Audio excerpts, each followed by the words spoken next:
Hello, fans, and welcome to This Day in Baseball, where we're going to bring you a full radio broadcast of today's game. And before we do that, I just want to thank Classic Baseball Radio, and there's a link in the notes where you can check out their full channel. They have many great radio broadcasts. And while you're listening to today's game, if you want to check out much more about the game and the players, look on the links below, and you're going to see links to player pages, the date the game happened, the year it happened, and the play-by-play. Enjoy the game, and check out the links while you're watching the game, and please don't forget to hit the subscribe button so that every time new content comes out, you're going to get that firsthand. And thank you again for checking out This Day in Baseball, and enjoy the game. We're all ready to go and ready to bring you the start of this important first game of a doubleheader is the old redhead Red Barber. Do you think this is an important doubleheader? Oh, just about the most important of the year, Red. Well, friends, let's see. The scoreboard clock says 2:51, which means we've had a delay. 51 minutes. The lights are on. And Dittmar's walking after the mound. Hart has won 14, lost 9. He's 1-3 with Baltimore. And Jack Fisher hasn't lost a ball game since late in July. I think it was the last start he had in July. In the meantime, since then, he has won 6, including 3 shutouts in a row at one point. His last loss was July 29. And he bears the tag of being the best pitcher for Baltimore in the past 6 weeks. So he goes in the first one, and Pappas goes in the second. Terry has to go for New York in the second. Dittmar going in the first. Hart throwing down his warmers with Berra. Schauer is warming up the rest of the infield. Richardson, Truback, and Boyer at third. Lopez in left. Center fielder is Mantle, and the right fielder is Maris. John Stevens back in the plate. Berry at first base. Knapp at the second. And Newmark is at third.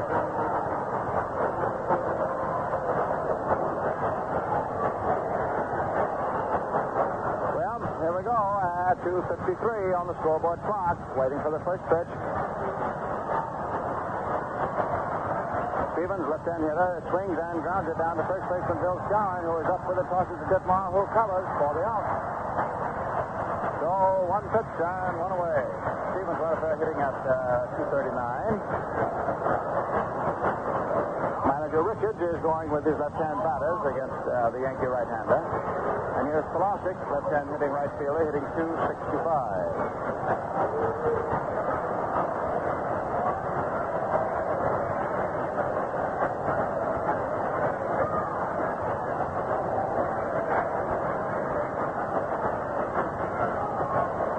Dittmar's first pitch, outside, ball 1.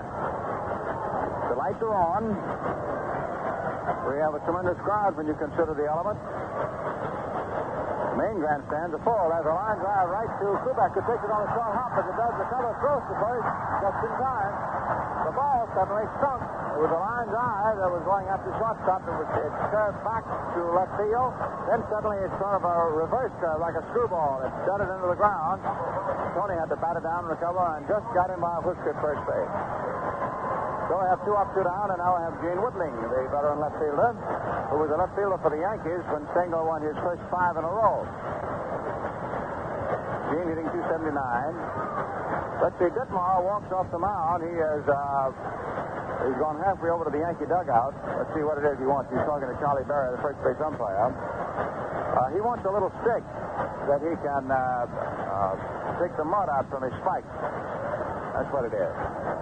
And, of course, that's pretty important to be able to have secure footing. And now Berry is going over to look at the mound. Apparently, a little moisture must have seeped through between the infield halves. Charlie Berry is going to check the footing. It's within his province if he thinks that it is necessary to call the groundskeepers and bring out some dry dirt. However, Berry says, no, it's okay. Dittmar steps up on the rubber. Boyer, the third baseman, has been holding the ball, throws it to him, and Woodling steps in. He crouches and crowds the plate as a left-hand hitter. A pitch is in there for a strike. with a change off the fastball. Luman Harris coaching at third. Jimmy Adea coaching at first. 2 out. We have no score.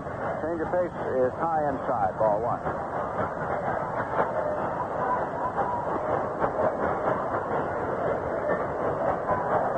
One ball, 1 strike.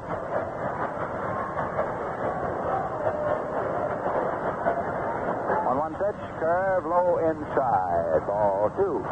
2-1. This is a make-or-break day for Baltimore. Come what may, the Yankees have got to finish the doubleheader in first place. They're leading now by 2 games. Time is called at the plate. And the Orioles, to get back into it, have got to win both. If they do, they'll be 1 point out. And I would say to stay alive, they've got to split. Pitch is low inside, ball 3. It goes without saying that it would be a crushing, almost catastrophic blow to Baltimore if the Yankees swept the doubleheader and sent them out of here 4 games back and 5 behind on the lost side. So that's what they're playing for today. Fastball low inside, ball 4. And Woodling with a walk becomes the first base runner of the afternoon. This occurrence comes with 2 men retired. Now we have Jim Gentile, who wasn't genteel at all. They were just sheer power when he hit that home run up in the 3rd deck yesterday. He leads the Orioles in RBIs at 92, hitting 289. He's quite a fellow Baltimore came up with during the winter, getting him out of the Los Angeles organization. Swings, hits the ball in the right field corner and pulls it foul. He went after a curveball and hit out ahead of it. Strike 1. He's a big, rangy, raw-born left-hand batter. He's about 6'3" or 4. All right, 0-1.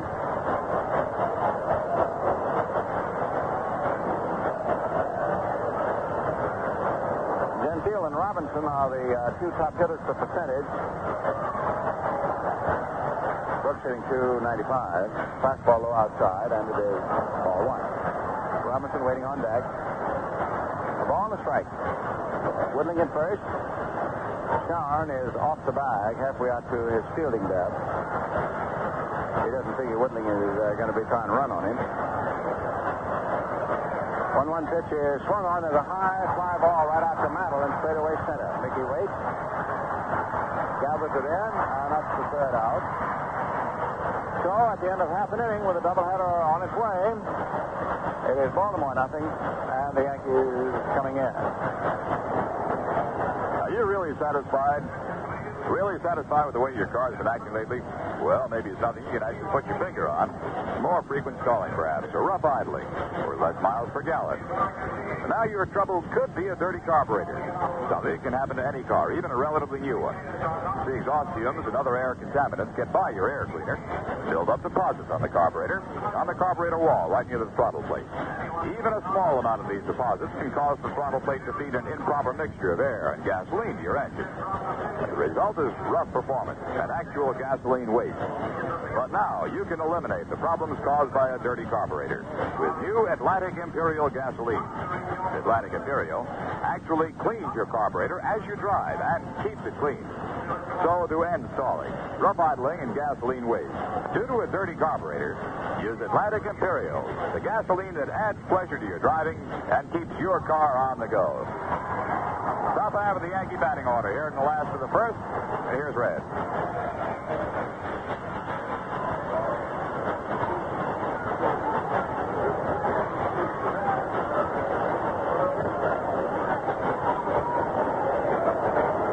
All right, 3 o'clock by the stadium scoreboard clock. And young Jack Fisher, 21 years old. He's a big fella, 6'2", 210 pounds. Out on the mound.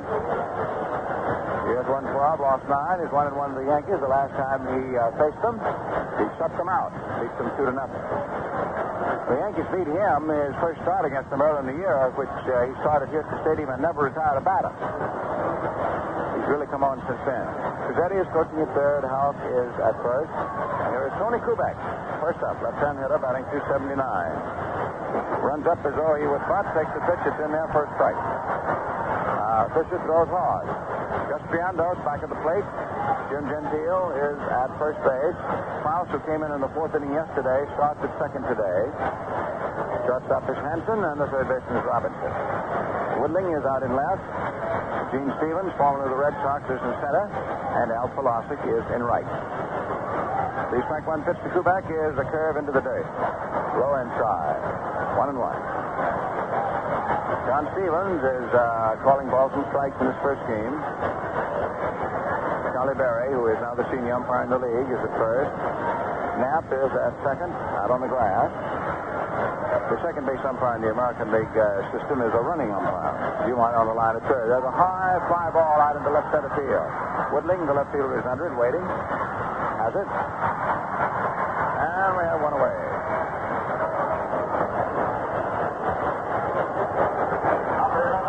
Nobody knows, had we had the weather of yesterday, today, what the attendance would have been.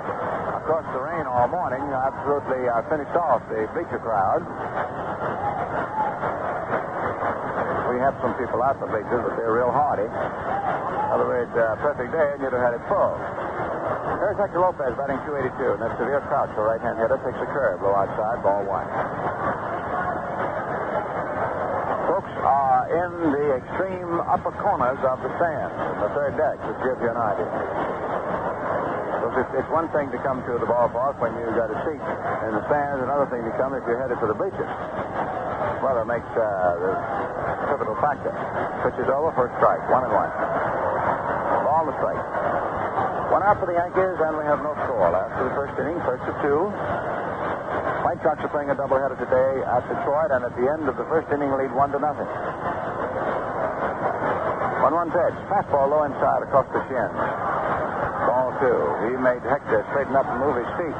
Skip rope, in effect. All right, 2-1.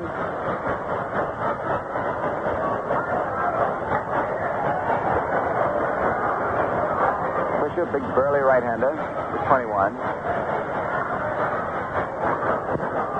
Pitch is swung on. There's a high foul out of play. Back to first base. A moment ago, I said that the umpire at second base is out on the short center field grass. He's a running umpire. The way the American League operates with the four-man system, the umpire who is at second is to go into the outfield on balls hit from left center to right center. He needs to go out at top speed. A ball hit right down either foul line, then the foul line umpire goes down. And whenever one of the umpires has to move out, the other umpires have to protect on the bases. A pitch high inside, 4-3. 3-2. 3 balls, 2 strikes.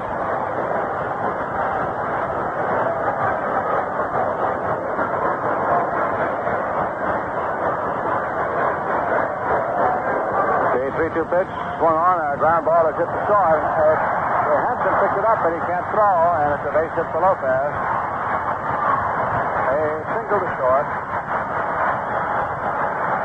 On most other shortstops, the ball would not have been touched by the fielder. That fellow really covered ground.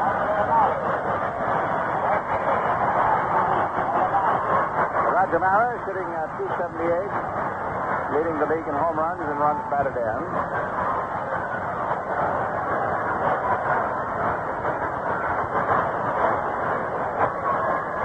Outfield deep, around toward right. Infield double play depth. Man is first now. Lopez, 1 out. Curveball is in for the strike. Has no score.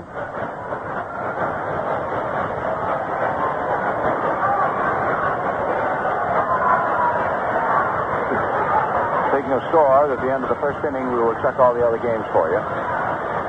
Strike one pitch, swung on, has a ball hit down in the right field. Polanco goes back to the edge of the stand, makes the catch. Lopez stays at first, the throw in goes to second. Fires at the line drive, but up the right fielder. Well, they threw down, and the hitter is Mantle.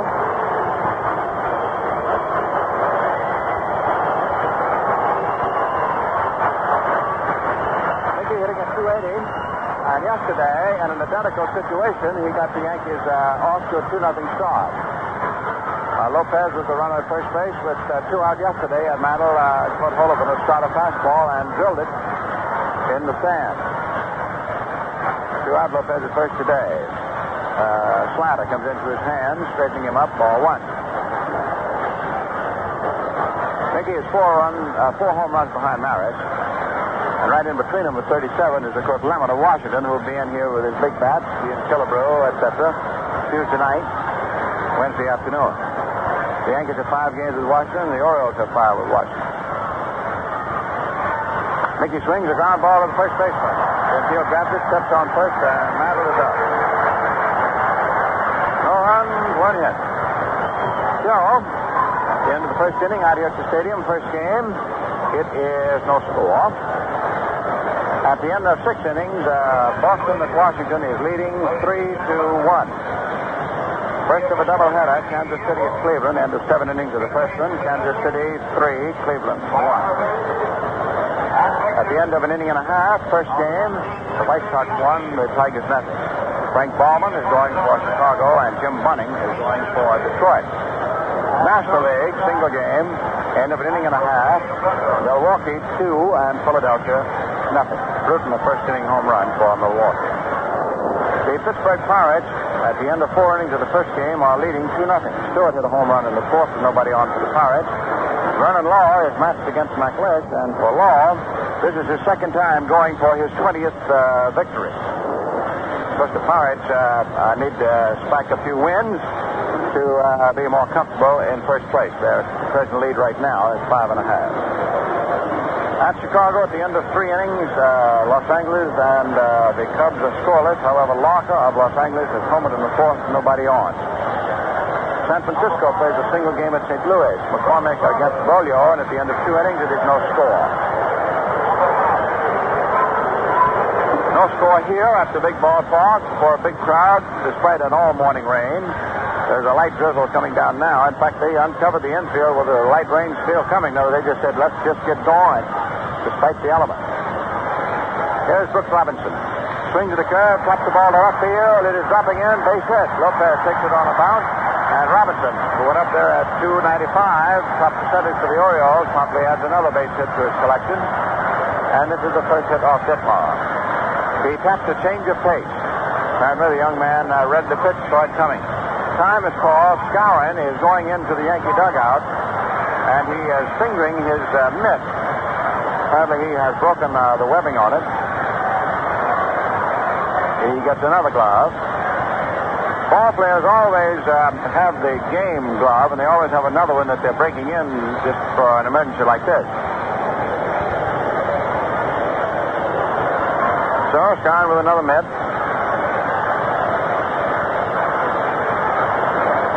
Batter is Ron Hanson, tall Ranger shortstop. I'll be surprised if he's not voted by the press as the Rookie of the Year. Takes a call strike on the inside. Hanson hitting .257. Batted in '79. He and Gentile are tied for club leadership in home runs with 21. That's a lot of hitting for a shortstop and also a rookie. Pitch swung on. There's a hopper on one bounce to short. Kubek up with it over to second. Richardson on to first. Double play. Double play, 148 for the Yankees. The Orioles lead the league in double plays.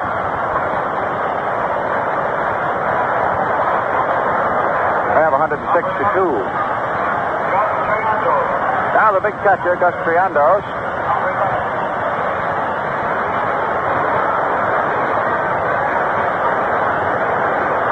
Gus hit a home run, which tied the ball game 2-2 yesterday.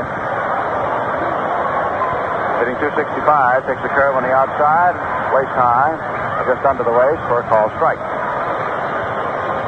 Triandos is out 5 weeks, an operation on his right hand, had nerve damage. Change of pace swung on, foul back, strike 2. Ditmar pulled string. The bulletin on the scoreboard, Mantle leads both major leagues in runs scored with 111.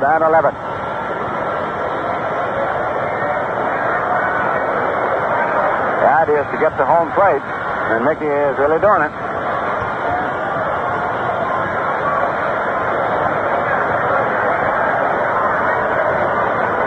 Ditmar asks for another sign. Now pitches. Curveball low outside. Ball one. 1-2. One more, 2 strikes.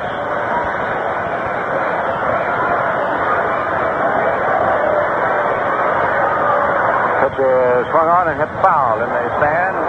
Back of the Yankee dugout. 1-2.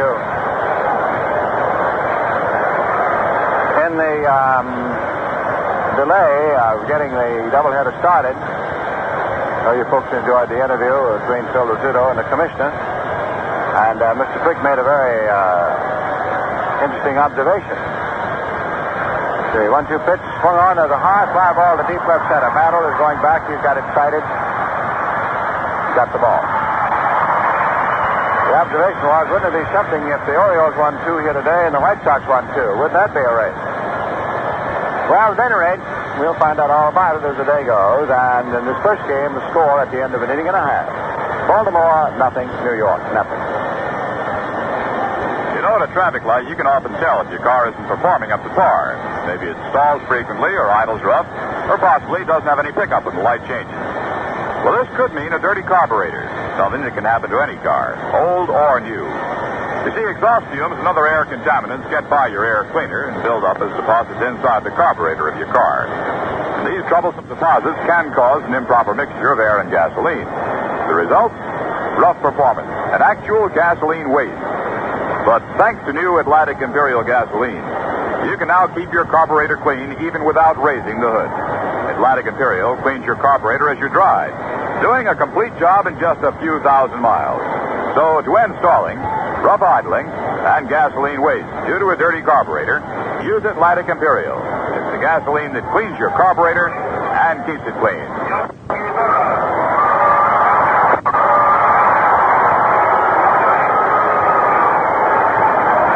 The Yankees coming to bat now. Here once again for the action, Red Barber. Here we go after the second inning, first game. Light rain has resumed, but it'll take a cloudburst to stop this thing now. Well, the White Sox are being badgered. Our old friend, Bronx boy Rocco Colavito, has just homered his 31st in the second with 1 on. So Detroit is still at bat in the second, and they're at least 1 run ahead of the White Sox. Here is Brother Barra, left-hand hitter, right-hander Jack Fisher delivers a fastball high outside, ball 1. Yogi hitting .282.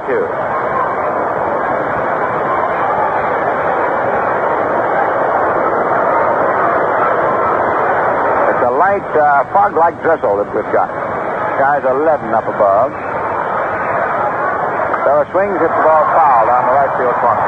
He's at 1,000,000 down in there.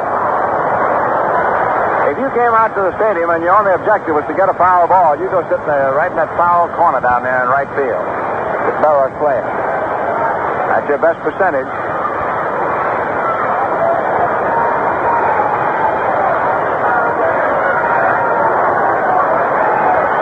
right, 1-1. Big right-hander Fisher delivers a change of pace. It's swung on, tapped slowly down toward second. Klaus has to hurry. The throw, just in time. Gentile might have let that play get away from him then, because on the close plays, I'm not trying to be critical, but on the close plays, the first baseman is supposed to stretch out to reach the ball. And Gentile got into first base late and took the ball wrecked right at his belt.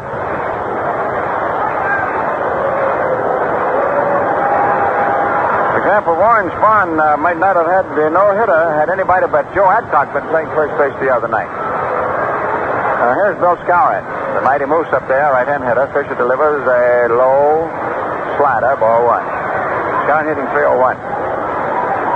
The last out of Spahn's no-hitter was a bang-bang play on a slow roller, and Adcock, who's about 6'6", they tell me that he stretched out so far he looked like a python, and just broke the ball in by a whisker. There's the curve, swung on and missed, 1-1. For example, if Adcock had been standing straight up on first base, as Gentile was a moment ago, Spahn would not have had his no-hitter.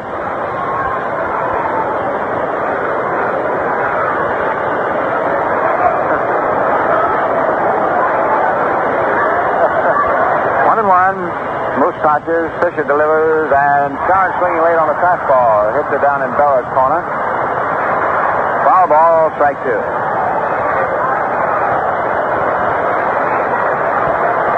There is no way of knowing, when you think of the years that Barrett's been hitting foul balls here at the stadium in that right field corner, how much he's cost the ball club. But it would be a pretty penny if you added it up. Baseballs cost something each. The 1-2 pitch, change of pace high inside, ball two. And I've noticed that these fans out here are consistently superstitious. When a ball comes into the stands, they refuse to throw it back. All right, 2-2. 2 balls, 2 strikes. Pitch is a curve swung on, grounded foul. You know, it used to be in a lot of ballparks years ago. But when foul balls went in, the ushers did everything they could to get them and return them to play. And then years ago, the baseball operators figured, well, it's public relations, let them have the ball. All right, 2-2. 1 out, nobody on. Fastball swung on, hit the right center field. It may be trouble. And it's in for a base hit. Velocity knocks it down. Starnes brought to second base. It's got to be close. He is in there as the ball bounces off of him. It's a battle to right center.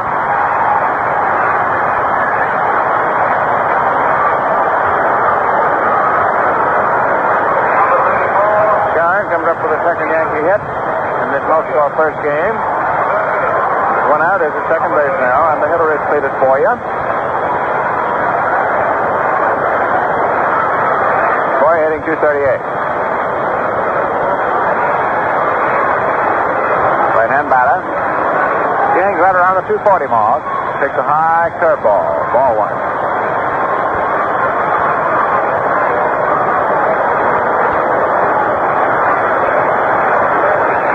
That drifts straight away on Cletus.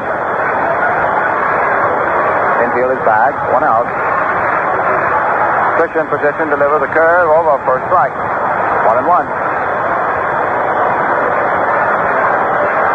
Big fella, 210 pounds, 6'2". He's 6', burly looking. And he moves with sort of a deceiving slowness till he releases the baseball. 1-1 pitch. Fastball in there, and it is strike two. 1-2. He acts out there as though he's been pitching in the major leagues for 20 years. 1-2.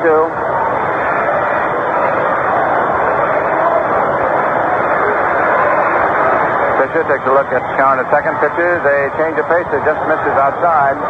Ball two. I was close. 2-2.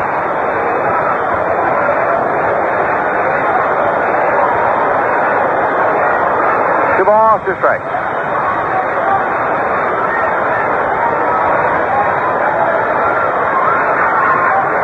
Boyer, Crouch, over the close stands, swings and fouls it back on the screen.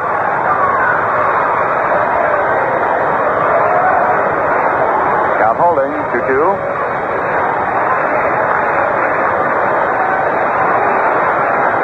The Senators are in here for 2 very vital games.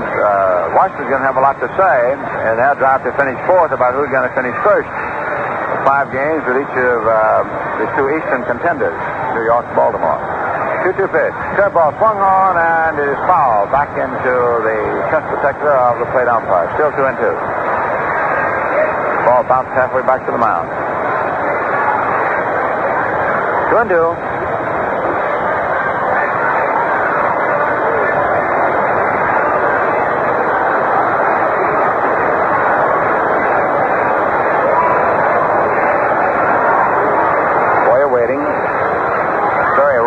Steps out of batter's box. Pitch is set. That easy move. Deliver the curve swung on. Hit on the short left base hit. Here's down around third. Cazetta is sending him in. And the Moose is going to score. The throw goes to second base. And Boyer is safe as the ball bounces away from second baseman Trout. It was a close play at second. Boyer is scored as having a double, which is a way I would score it. However, I would say that had Krause been able to have handled that ball securely, I think he might have had a chance to get him out. But the throw in on a bounce bounced out of his glove. So the Yankees lead 1-0. Moyer's up to double into left field.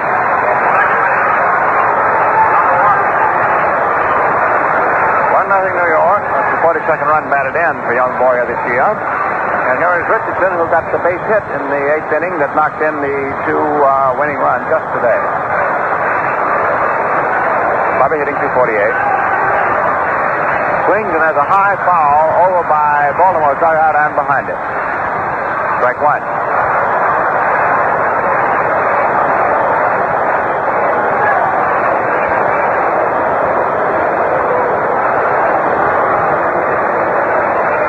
Strike one. The Yankees in game one lead by 1. Terry will go for Casey in the second game against Pappas.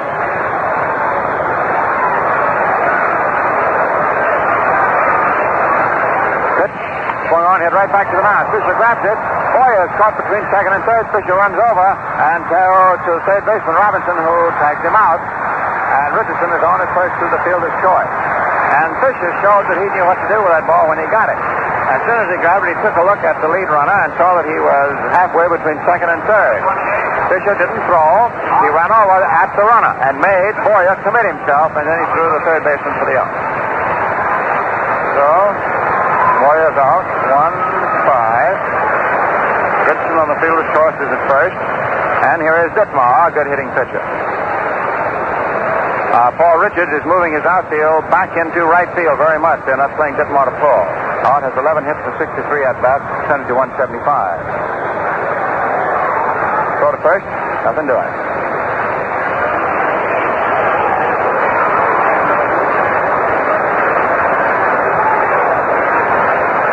Year-old right-hander ready, delivers a high fastball. Ball 1.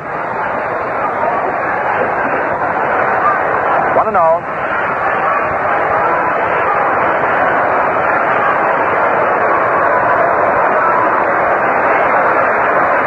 That's the count. The Yankees lead 1-0. They have 2 outs.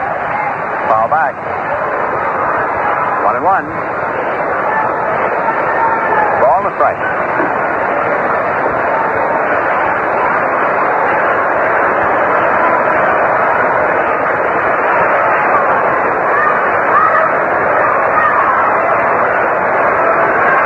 Steps up first. The pitch is swung on and chopped foul. High inside. 1-2. Triandos runs out to the mound as though there'd been some confusion over that battery sign. The general rule, when you see a catcher suddenly go right out to the mound, he got a pitch that he didn't call for.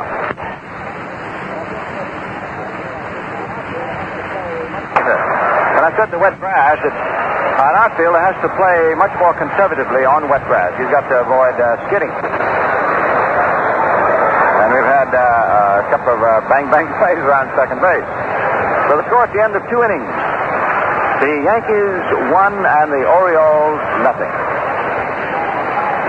Summer's the season to get out, go places, and have fun.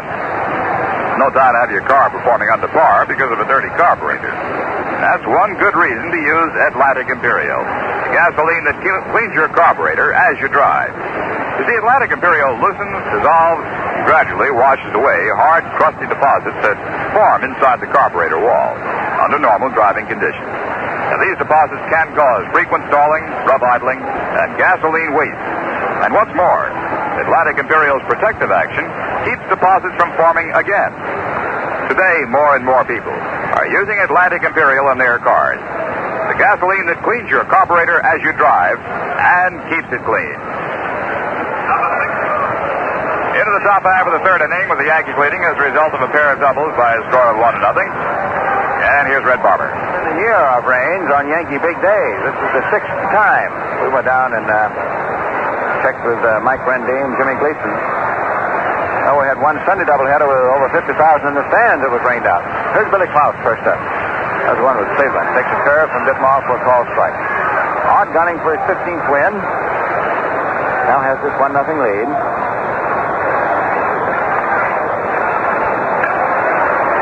Klaus, left-hand hitter. Fairly experienced ball player. Curve on the outside, 1-1.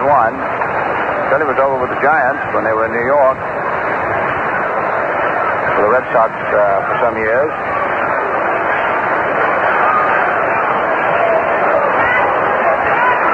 Swings to the curve, pulls the ball into right field. It's a base hit. It's a clean single. He drops it into right field. Charles Faust opens up with a single in the third, and this puts the tying run to first. This is hit number 2 for the Orioles.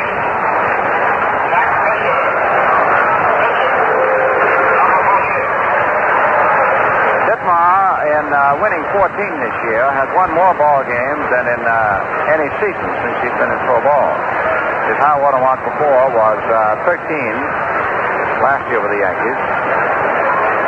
For the Athletics in 55 and 56, he won 12 each time. Now here's Fisher. They're looking for the bunt. He bunts at it and fouls the ball. Barra goes after it, but will step away from trying to catch a little foul pop.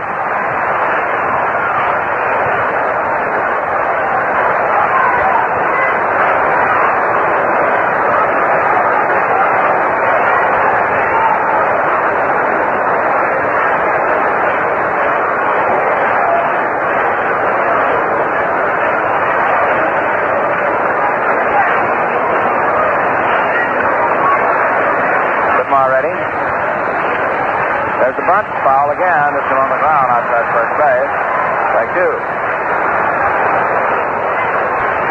Fisher looking to Luman Herrick, the third base coach, who's already looked to Paul Richardson in the dugout to find out that despite 2 strikes, do they want him bunting.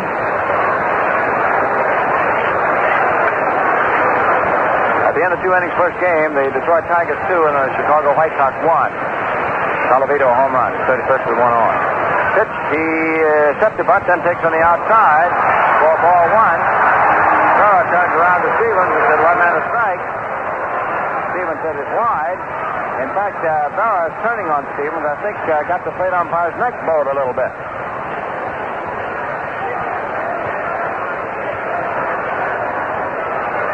Whitmore ready. Pitches. He bunts out a curveball. It is a fair ball. And he is thrown out to third baseman to the second baseman covering. So Fisher with 2 strikes on him still gets the bunt and gets bounced over to second base. Moyer was in so close that he picked up that ball just a yard fair inside the first baseline.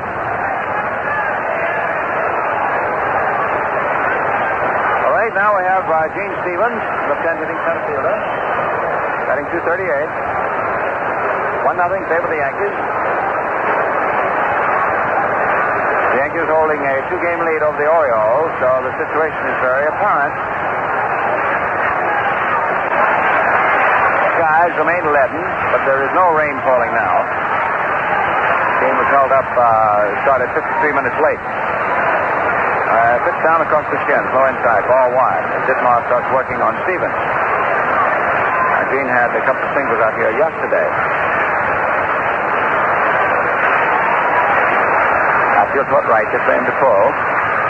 Dittmar delivers, and Stevens takes a curve low inside, and it is ball 2. Barrow has to block the ball down. 2-0.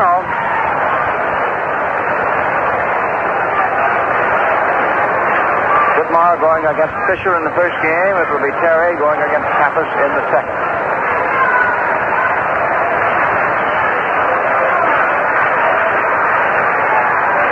Dittmar pitched a fine ball game his last time out and got beat 2-1, Kansas City. 2-0 pitch.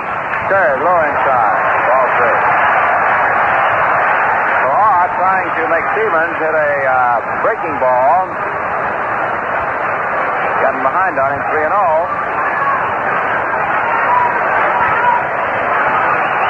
Pitch is low inside. Ball 4. Dittmar not exactly pleased with the verdict. Stevens is on. Runners at first and second. This is the second walk given up by Dittmar. Now we have little Al Palasic, left-hand hitting right fielder. He was thrown out short to first. Nice play by Kubek in the first inning.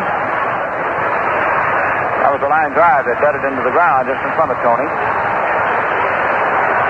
Pulasic hitting .263. Chokes the bat a couple of inches. Swings and has a ground foul outside first. 0-1.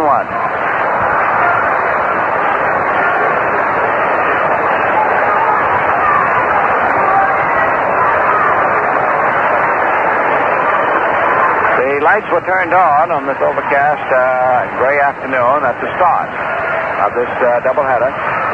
2:53. Strike one pitch. Fastball wide. Ball 1. 1-1. Matthew very much put right on Pulasic.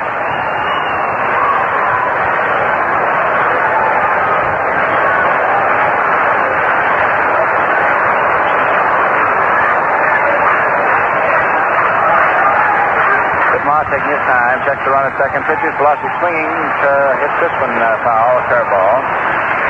Down foul back. 1-2.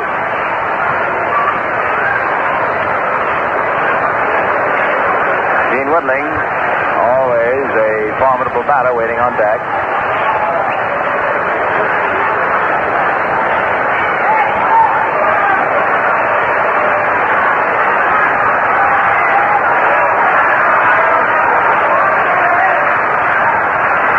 Taking the sign from Berra. Fousley off second. Stevendorf first. The pitch swung on at a high foul. Back out of play. Still 1-2. At the end of 3 innings first game, it is now Detroit 3 and Chicago 1. Going into today's action, the Yankees leading Baltimore by 2 and Chicago by 3. Yankees +3 on the game's lost side over Baltimore and +4 on the game's lost side over Chicago. 1-0 New York. A pitch is swung on, hit foul in the upper stand back of third base. 1-2.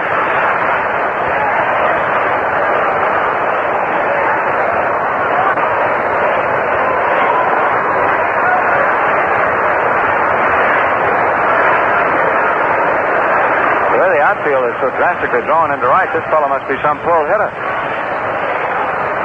Mantle is over in right center. Lopez in left center. 1-2 pitch. Change of pace high outside. Ball 2.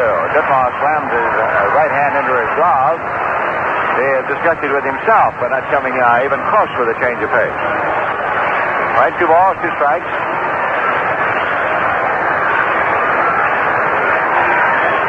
Right-handed pitches low. Ball 3. He hit the dirt right along the plate. All right, 3-2. Runners at first and second. 1 man out. Whether Richards plays a run and hit or not, we'll soon know.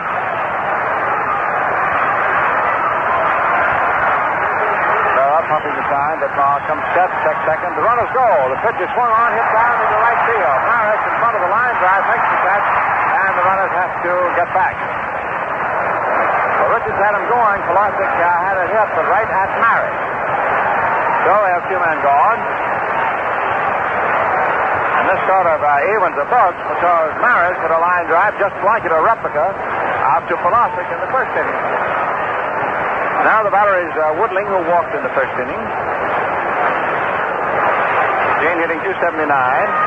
Maris caught a home run off of him yesterday. And this is a tough hitter. He's a real money player. Veteran left-hand batter.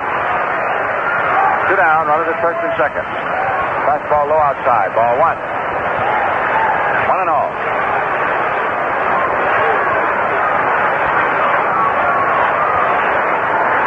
Pittsburgh is leading 5-0 at the end of 5 innings. First game at Cincinnati and back to Vernon Law going for 20 wins. Change of pace outside. Ball 2 to Woodling. Woodling up. Robinson on deck. No, Gentile on deck. Then Robinson. 2 men out. Inning 3. Orioles threatening, but the Yankees are leading with 1 in the bank. Skies are brightening slightly, but they can afford to brighten considerably more. A change of pace outside. Ball 3. 3-0. Woodling takes a precautionary glance at the third base coach.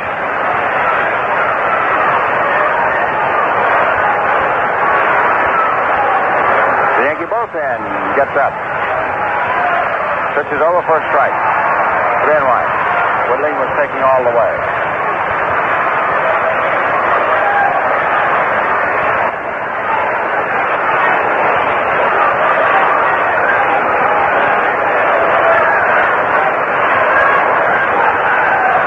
One strike.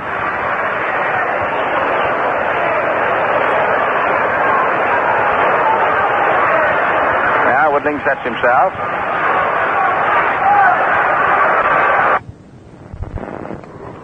Continuation at the beginning of side 2.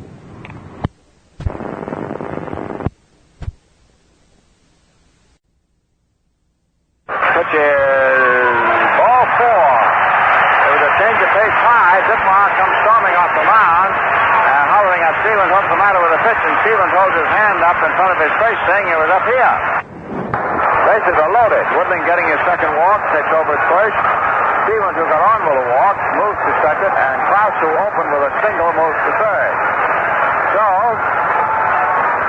the bases are loaded by Baltimore with 2 outs, top of the third. The Yankees leading 1-0, and the hitter is Gentile, who leads the team in RBIs with 92.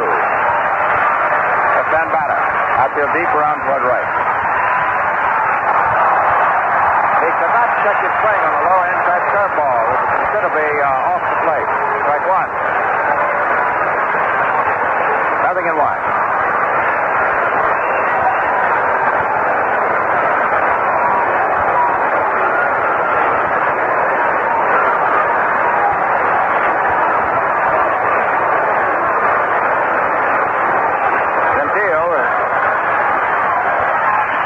On the outside.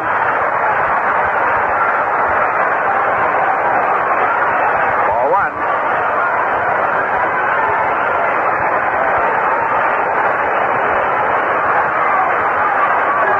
Pitch is swung on as a ground ball that is hit slowly to Richardson's right. He's up with it, goes to first base in time. Shoots down for the third out. So that's it. No runs, 1 hit, 3 left, no errors. And the score at the end of 2.5 innings of the first game. The Yankees won and the Orioles nothing. Everyone knows what a hinge is. That familiar gadget on the doors in our home. And when a hinge begins to squeak, of course, that means the parts are rubbing together. Well, what do we do about it? Just apply a few drops of oil to the joint and presto, the squeak is gone. Well, the same thing holds true for your car. You hear squeak, it's a good indication that vital chassis parts are rubbing together, causing wear and tear. And you should see your Atlantic dealer for a safety service lubrication. When he lubricates all of your car's important chassis and engine points, he's actually cushioning these parts for protection and smoother performance. And also important, as a part of every Atlantic safety service lubrication, he checks such vital equipment as your lights, cooling system, battery, and muffler. That's the safety service part of his job. So make it a point to see your Atlantic dealer soon for a safety service lubrication to keep your car on the go. Last half of the third inning, Yankees on top by a score of 1-0 over the Birds. Here's the action in Red Barber. But first, a reminder that Yankee baseball comes to you over quality modern WOKO, 1460 on your radio dial in Albany, New York, 20 minutes before 4 o'clock. There's Maris. The Yankees leading 1-0 on successive doubles in the second inning by Skowron and Boyer.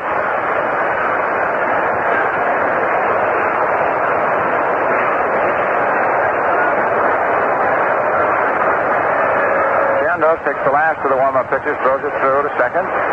Ball passed around the infield.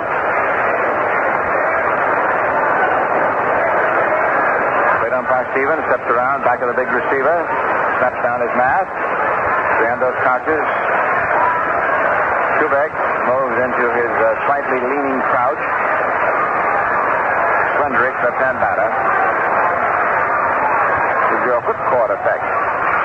Takes low inside. Ball 1.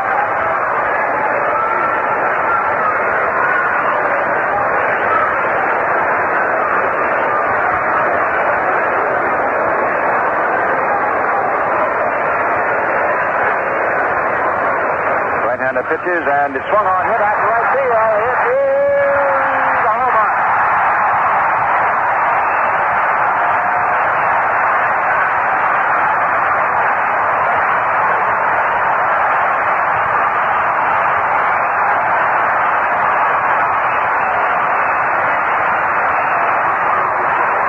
Used the home run with devastating effect. This is their 181st home run of the year.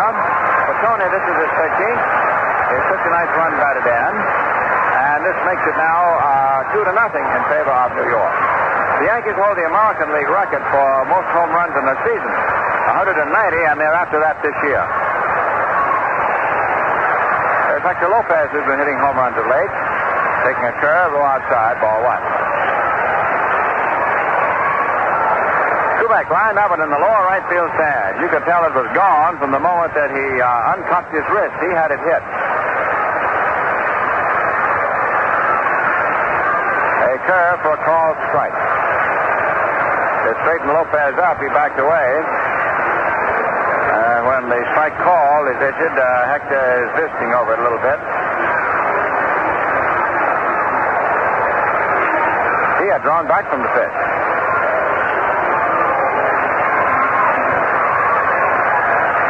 1-1 pitch, swung on and hit wide of third to left field. Base hit, single.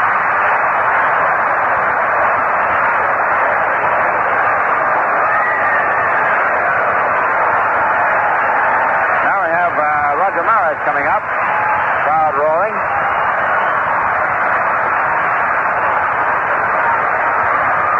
That's the fifth hit for New York. The Baltimore bullpen is going to work. Fort Wilhelm getting up. I had him up that day yesterday. Skinny Brown relieved Friday night. Pitcher pitches, a curve swung on, grounded foul outside first. 0-1. No balls, one strike.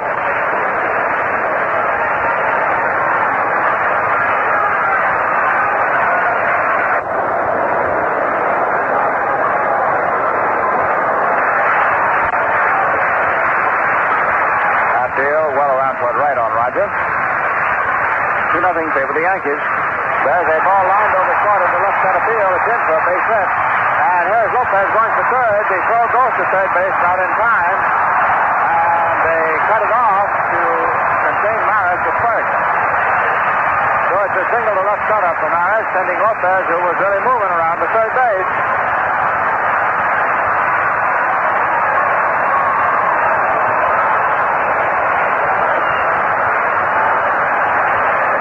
Mickey Mantle. Triandos, the catcher, goes out the mound to talk to young pitcher. Mantle grounded out to the first baseman in the first inning. Mickey hitting .279. Time is called, and here's Luman Harris walking out to the mound.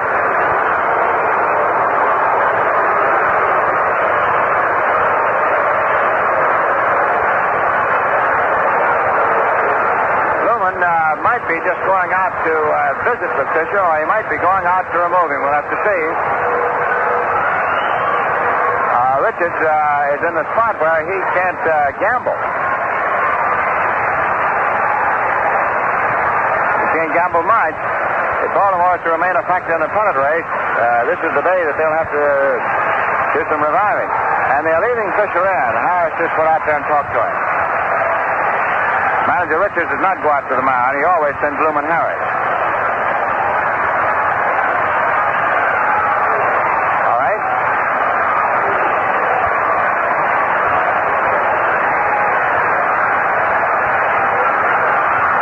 Mantle set. Takes fastball low outside, ball one.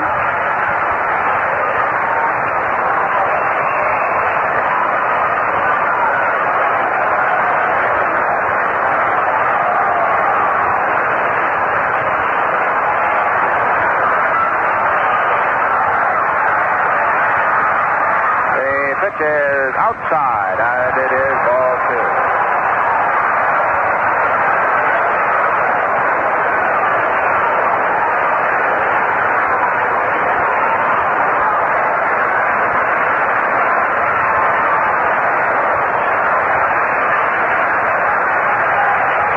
and third.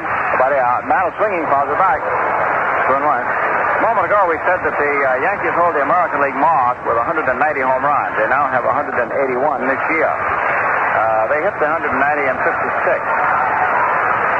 However, in the National League, in 47, the Giants hit 221. In 56, the Reds hit 221. As the pitch is low, gets away from Triandos. Lopez comes in to score, and Maris goes out at second base. It's a wild pitch. Ball 3, and it is 3-0 favor New York. A wild pitch. Now we have Harris coming out to the mound again, and this means the end for Fisher. He must be removed under the American League rules.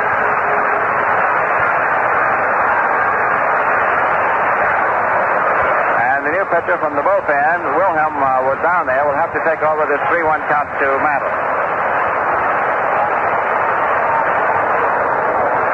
3-0 favor the Yankees, who won the first 2 games in this 4-game series.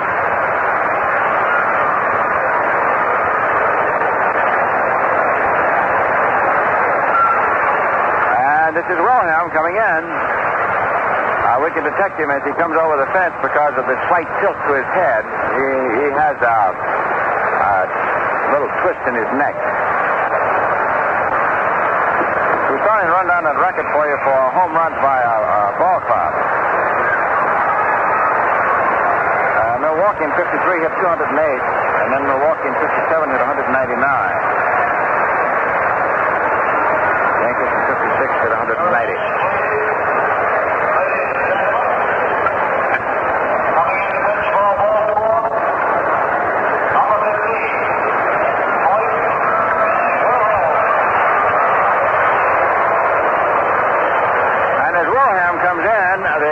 Keepers are going to use a minute or two, get a little bit more dry dirt at a few soggy spots. Wilhelm will take over pitching to Mantle. If he gets him out, he will get credit for it. If he should walk him, the walk would be charged against Fisher, who leaves with a 3-1 count.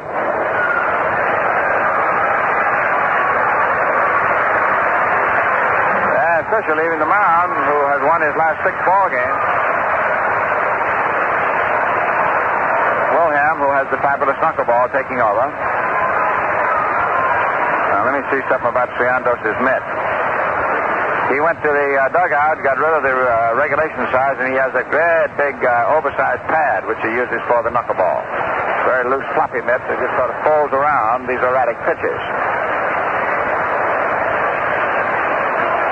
Last of the 3rd inning. The Yankees leading 3-0. Washington will be in here Tuesday night at 8 o'clock, Wednesday afternoon at 2.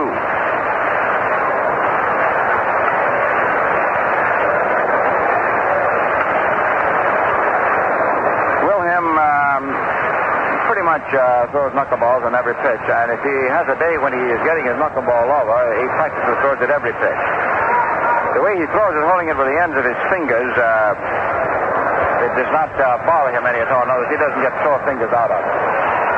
Some pitchers grip a knuckleball very hard with their fingernails, and then they have to ration their pitches, thinking especially of Bud Daly. All right, Mantle steps in, hitting left-handed against right-hander Wilhelm, of course. So Hort takes over. 3-0 favor New York.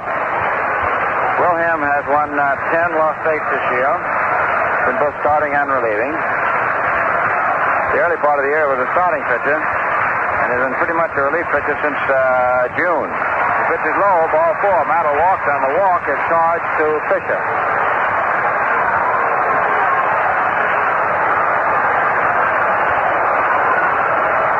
Now the rest of it is Wilhelm's responsibility, except for these 2 runners. Nobody is out here in the last of the 3rd. Kubek opened it with a home run. Lopez single, went to 3rd on Maris' single, scored on a wild pitch. Then the pitches were changed. Mantle just got ball 4 and takes over at first.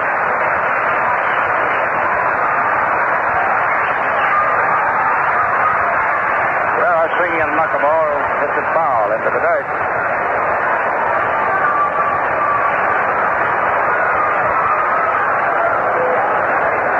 first and second. Nobody down. Yogi crushed a home run yesterday. Big blow. Swings it, the ball up to right center field. It is in there for a base hit. It bounces off the scoreboard. And here is Harris going, and Mantle is coming right on in on his heels. It's a double for Berra, and 5-0 for the Yankees.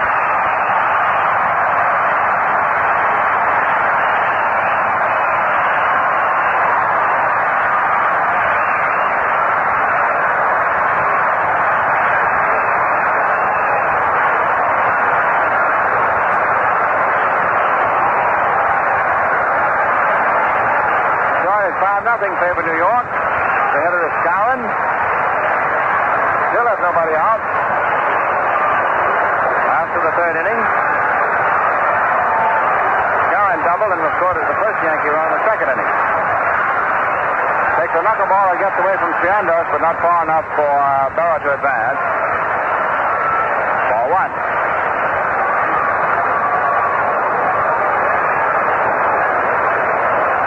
Hitting .303, which is the high percentage for the Yankees. Knuckleball swung on and missed. Strike one, 1-1. For Berra, that gives him 58 runs batted in. Knuckler swung on, foul by. 1-2.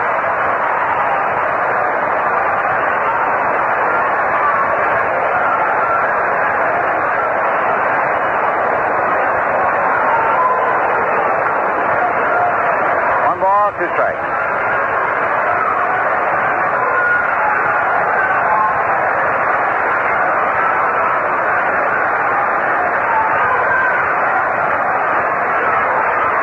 Wilhelm coming set now. Pitches. Knuckleball swung on, fouled into the dirt. Still 1-2.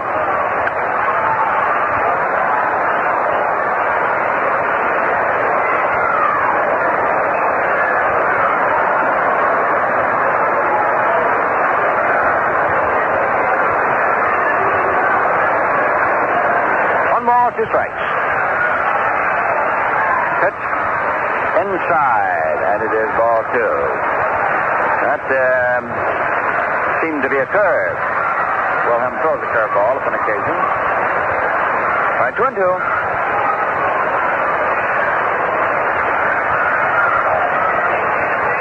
Kansas City won the first game at Cleveland, 3-2.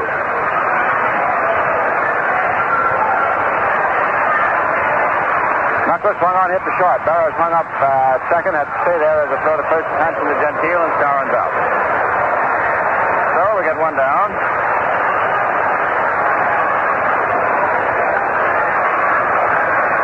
It was Boyer. He doubled and knocked in the first of the Yankee 5 runs in the second inning. Batting .240. He just keeps his mark right around there.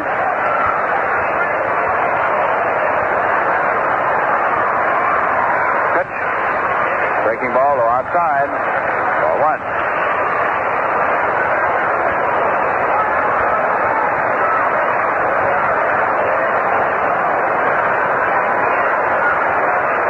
Hard deal, low outside. Ball two. And Berra is dancing around very playfully at second base.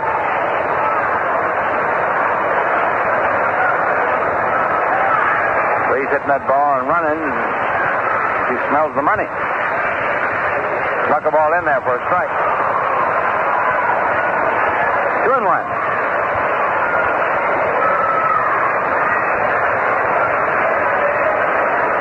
Two balls, one strike. Pitch. Knuckleball swung on and missed. 2-2.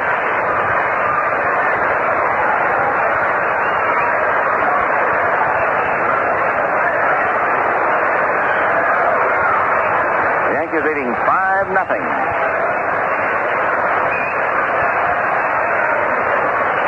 2-2. Half swing, ground foul. Count stays. And Richards has got another pitcher warming up in the Baltimore bullpen.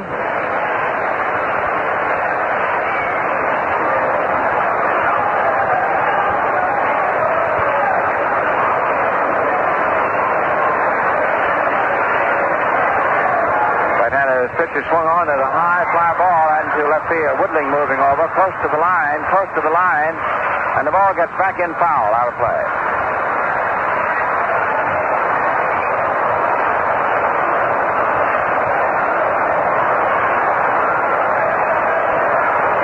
All right, 2-2.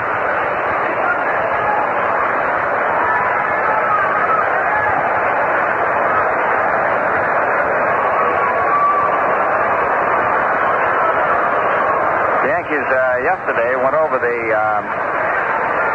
$1.5 million mark at home paid for the year.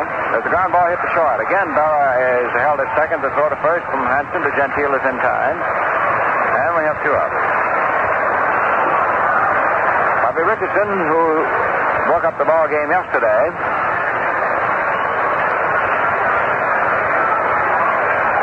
all for one today, hit into a fielder's choice. Puts the ball back to the mound. Pitch high inside, ball one.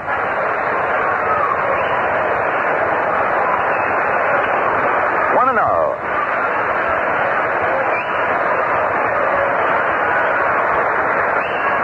Pitch is inside again, ball two.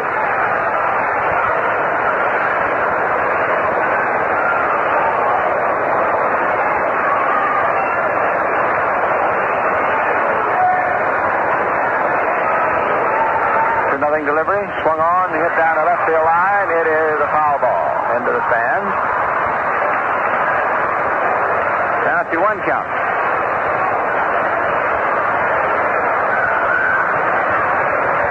The Orioles have only won one ball game at the stadium this year. However, they have been tough at Baltimore. They won 8 out of 11 from the Yankees there. Struck a ball in the dirt, and there's a nice stop by Triandos. In the season series, coming into the doubleheader today, Baltimore had won 9 and the Yankees 11.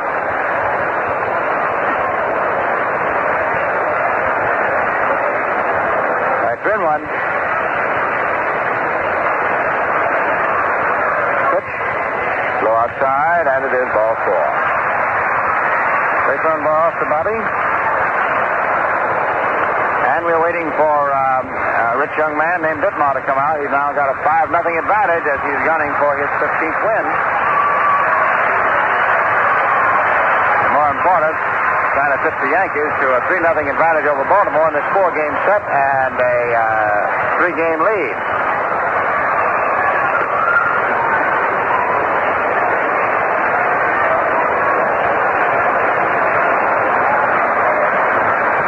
Ball swung on and missed. Had it just above the knees. Strike one. 2 out.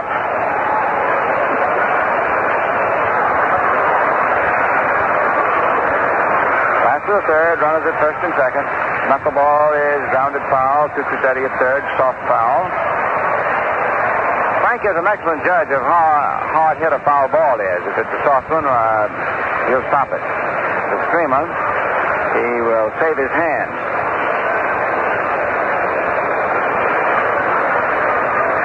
The 2-strike pitch. Knuckleball again, low outside. Ball 1. 1 and 2.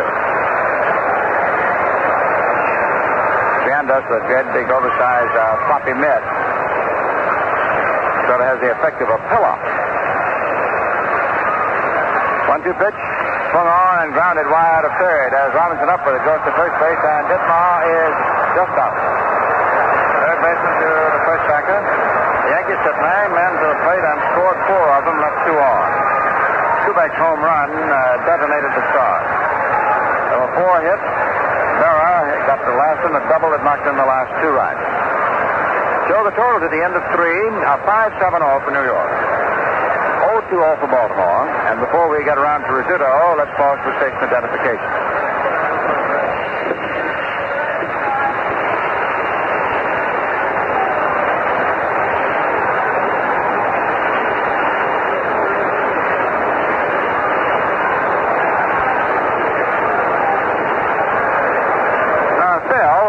You know Yogi Berra pretty well, don't you? Yes, very well, Red. A him in your own speaking terms? Yes, sir. Huh? Quite yes. I mean, you played with him? Uh-huh. You still in business together? Uh-huh. Well, I notice he's swinging that bat, and he's prancing around like a kid. How would you account for it? Well, as we were talking before the game, Red, you know, Yogi has had quite a few slices of World Series melon.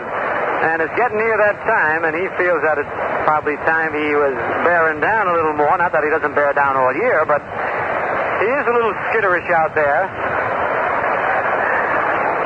He had such a big lead, he could have stolen third had he wanted to with Wilhelm's knuckleball. Quick look at the scoreboard in the American League. Boston beat Washington in the single game down in Washington 3-1. Monbouquet, the winner, Lee, the loser, Tasby homered. Kansas City beat Cleveland in the first of 2, 3-2. Herbert, the winner, locked the loser. Williams homered in the fourth with one on. That's Dick Williams.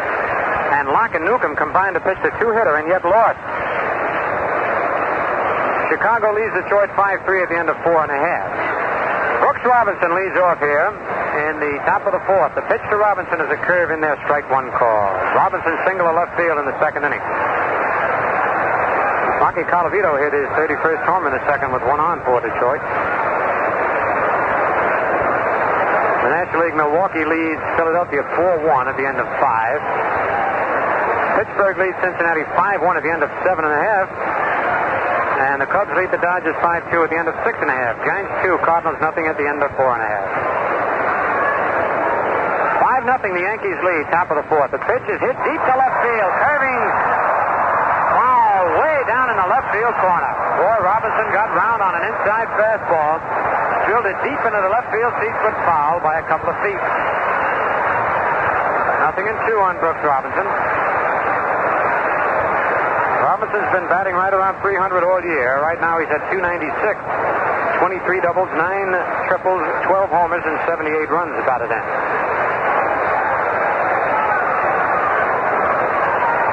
Ditmar ready on the mound. The two-strike pitch is a curve popped in the air to the right side. Skowron is moving under it in fair territory. Makes the catch right in back of first base for the first out. One away, that brings up Ron Hanson, who went into a fast double play in the second inning. Hanson was batting over 300 first half of the year. He has tailed down to where he's now at 257. But he has 21 doubles, 5 triples, 21 homers, and 79 runs batted in. Ditmar's first pitch to Hanson is a curve in there, strike one call. John Stevens calling balls and strikes. On deck, Gus Triandos. The one-strike pitch, low curve, line to left field, and foul. Another ball just fouled by a couple of feet. 0-2 on Hanson. Both those pitches were inside. The one Brooks Robinson fouled deep into the seats, and the one that Hanson just pulled foul down the left field line. One out, nobody on. 5-0, the Yankees leading. Top of the fourth inning.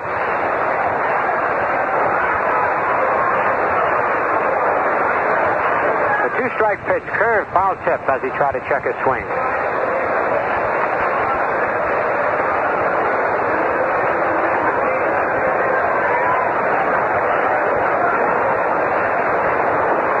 This is the biggest lead that any team has managed to hold in the series so far. Yankees 5, Baltimore nothing. Top of the fourth. Ditmar's two-strike pitch, slow curve, hit on the ground is short. Kubek to his right is up with it. The long throw in time as Skowron backhands the low throw. Away. That ball's a little tough to handle out there in the infield and the outfield. Remember, the grass is wet. And as the ball rolls on the grass, it picks up a little dew, and sometimes the ball would slip off your hand as you throw it. Gus Triandos slide to center field in the second inning. 2 out, nobody on. Gus takes a fastball outside, ball 1.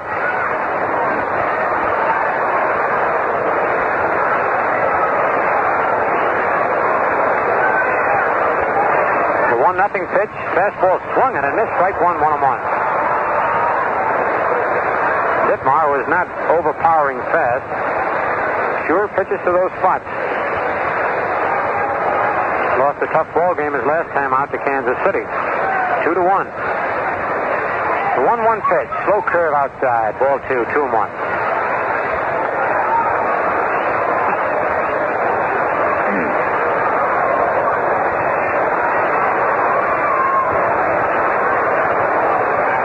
Now the 2-1 delivery is hit foul and in the upper deck and back to first base.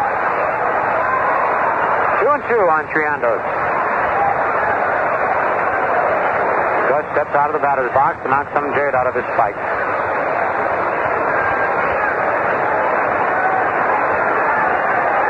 Triandos missed quite a bit of the year, having that operation on his thumb.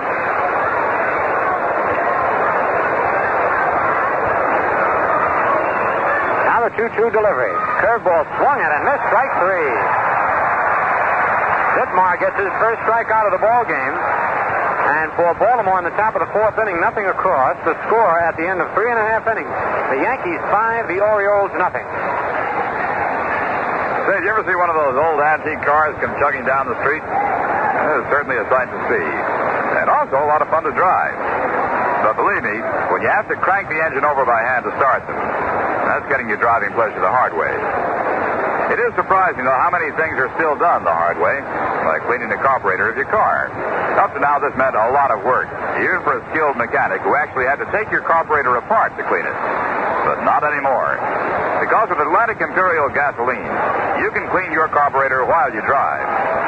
Atlantic Imperial washes away harmful deposits that can cause loss of power, frequent stalling, rough idling, and actual gasoline waste. What's more, Imperial's protective action keeps these deposits from forming again. Today, more and more people are using Atlantic Imperial. It's the gasoline that cleans your carburetor as you drive and keeps it clean. Into the last half of the fourth inning in a 5-0 ball game in favor of the Yankees. And for the action, once again, here's Phil Rizzuto. We'll lead off again here in the fourth as the Yankees send 9 men to the plate in the third inning, scoring 4 runs. Tony fly to center in the first inning. Kubek now with 13 homers and 59 runs batted in on the year, batting .280. Boyd Wilhelm out on the mound. Wilhelm took over for Fisher in the third inning. All 5 Yankee runs are charged to Jack Fisher.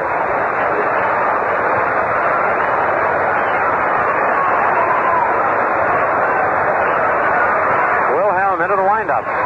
Pitch to Kubek is a knuckleball over, strike 1 call.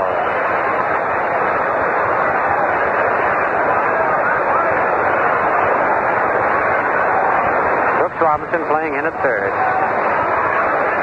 Another knuckleball is popped in the air alongside third. Robinson in foul territory under it and makes the catch for the first out. As Kubek hit a knuckleball right off the end of the bat. Here's Hector Lopez, who's 2 for 2. Single to deep short in the first inning and single to left field and scored in the third. Lopez batting .286. Hector has been a big factor in the Yankees' last few wins. The pitch to Lopez. Knuckleball. Brought it down third. This is going to be close. The throw to first. He beat it out. A beautiful bunt by Lopez. And you should have seen that Gentile stretch. He did the splits at first base.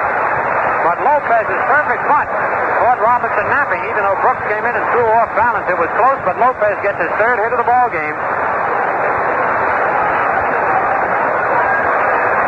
Hector 3 for 3. Second hit off Wilhelm. Brings up Roger Maris, who lined to right field and single to left. Roger has scored 1 run. His 90th run scored this year. 1 out. Gentile holds first against Lopez. Throw to first. Hector back. Maris with 39 homers and 104 runs batted in. Pitch to Maris hit high in the air to short right field. Klaus is back. Kolosik coming in. Klaus is under it and makes the catch for the second out. Maris got under a knuckleball that time. And here's Mickey Mantle. Mickey bounced to first base in the first inning, walked and scored in the third. Mickey's 112th run scored this year.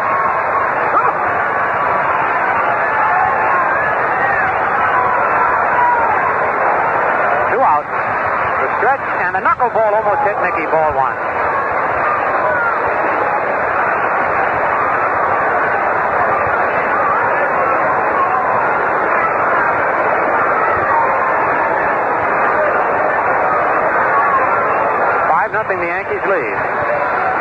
Knuckleball outside. Ball 2, 2-0.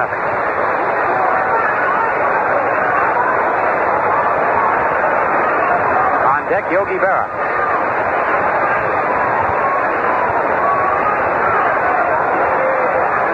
Knuckleball outside.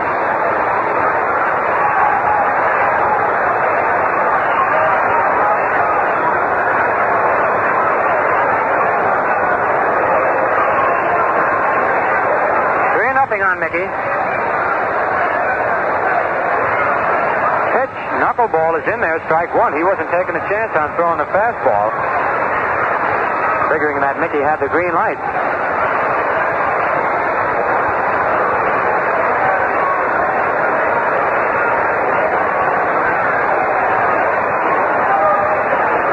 Wilhelm shakes off the sign. Now he's ready to stretch. Knuckleball way high outside, ball 4. Mantle walks for the second time in the ball game. Lopez down to second, Mantle down to first, and the batter Yogi Berra. Mickey's 108th base on balls of the year.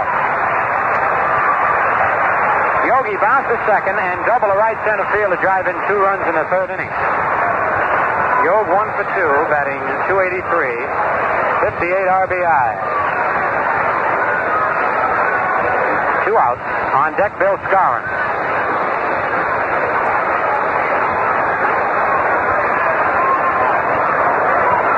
Wilhelm stretches. Pitch to Yogi, low inside, ball 1. Big Gus Triandos catching with the big glove that the catchers use to hold Wilhelm's knuckleball. That helps to some degree, but still tough to handle. Knuckleball in there, strike 1, 1-1.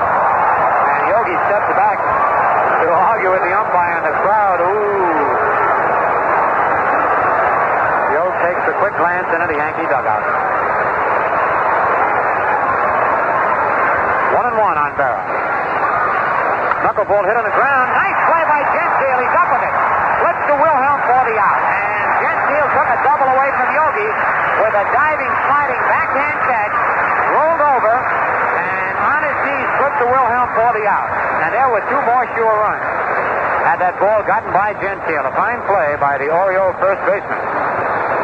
For the Yankees in the bottom of the 4th, no runs, 1 hit, no Baltimore errors, 2 men left, and a score at the end of 4 full innings.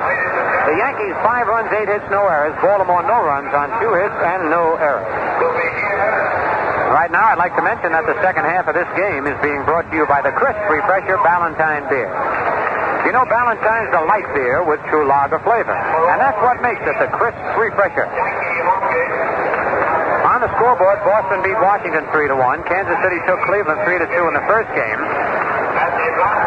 And the White Sox lead Detroit 5-3 at the end of 5 of the first game of a doubleheader. In the National League, Milwaukee 4, the Phillies 1 at the end of 5. Pittsburgh 5 and Cincinnati 3, playing the bottom of the 9th inning. That's the first of 2. The Cubs lead the Dodgers 5-2 at the end of 7.5. And the Giants 2, the Cardinals nothing at the end of 5.5. Yankee baseball coming to you over Quality Modern, WOKO, 1460 on your radio dial in Albany, New York. WOKO time, 16 minutes past 4 o'clock. To face Art Ditmar.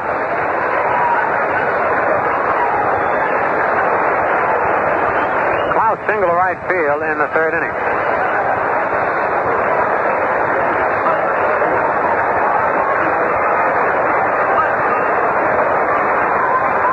To Klaus is a ground ball. Richardson backhands a beautiful play. Throw to first in time for the out. Oh, Richardson came up with a dandy that time on a hard hit ground ball to his right.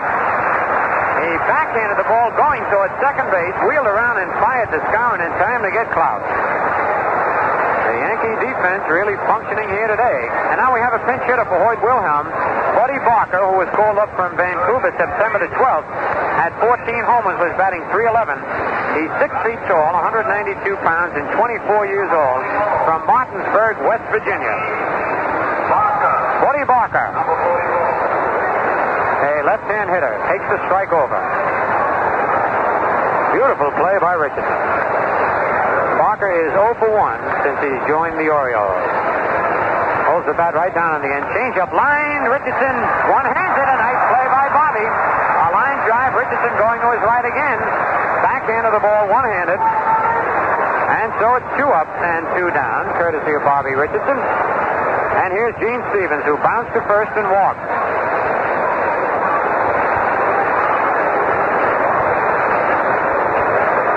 And Richardson can move around second base.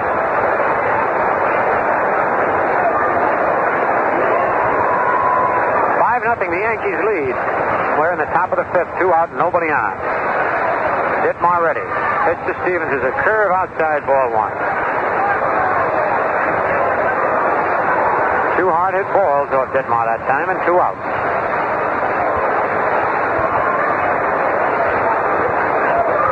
Fastball hit on the ground. Skowron up with it, races to the bag for the unassisted putout, and that's all for Baltimore. Here in the top of the 5th, nothing across. The score at the end of 4.5 innings. New York 5, Baltimore nothing.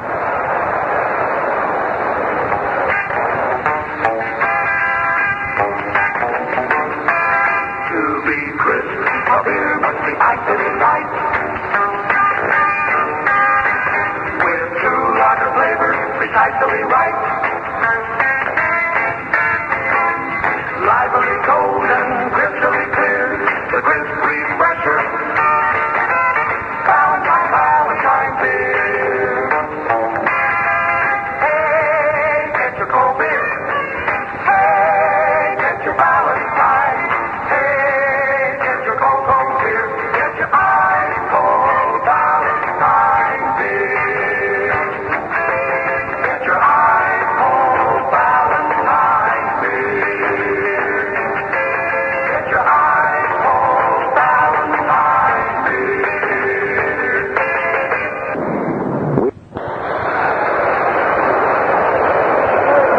Jerry Walker is coming on to take over for Hoyt Wilhelm as we get ready to go here in the bottom of the 5th inning.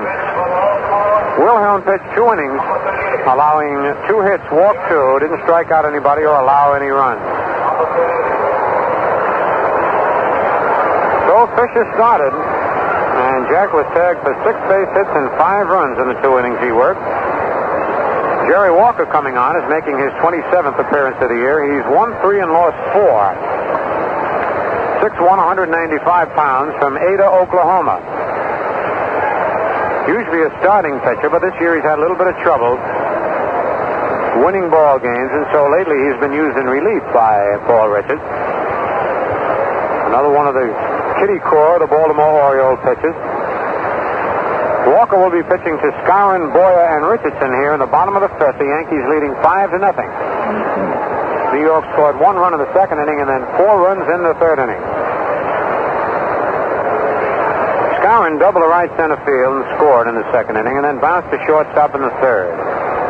Moose batting .302, and he's been right around that 300 mark for the last couple of weeks. And, of course, Skowron would love to keep it there with the season almost over.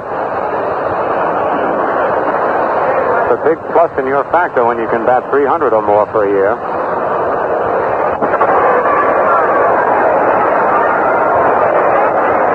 Walker with a short windup. Pitch to Skowron, inside, ball 1.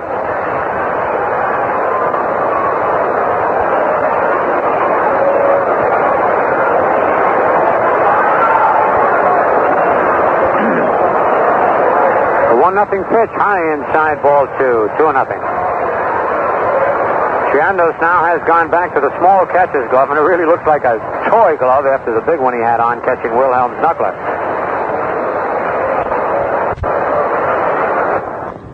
The game continues at the beginning of side 3, cassette number 2.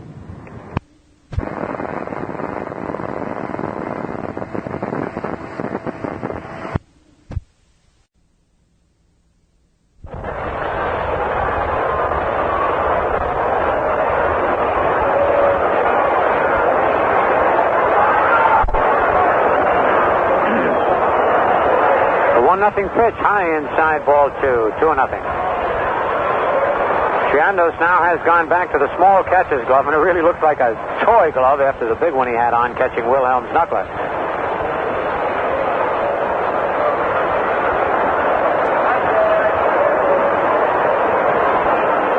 1-0 pitch.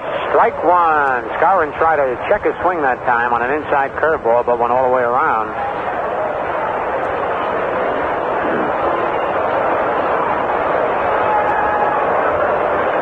Here's the windup. Fastball hit in the left center field. Woodling going over, and he gets it right at his shoe top for the out. It didn't look like Gene had a chance for that one, but the ball hung up there. And Woodling went a long ways, almost in straight center field when he made the catch. Nice play by Woodling, one away. Here's Cletus Boyer, double to drive in a run in the second inning and bounce to short in the third.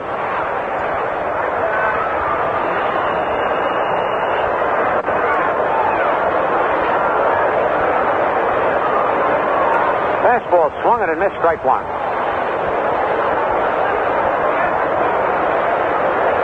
On deck, Bobby Richardson.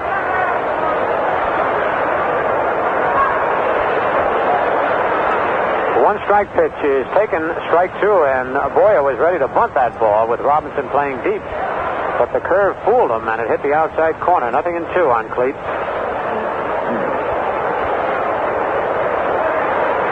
Here's a two-strike pitch. Strike three, swinging.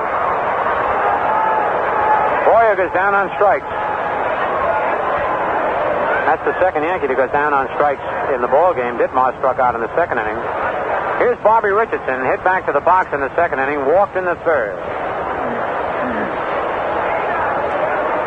2 out, nobody on. 5-0 the Yankees lead, bottom of the fifth. Fastball is inside, ball one.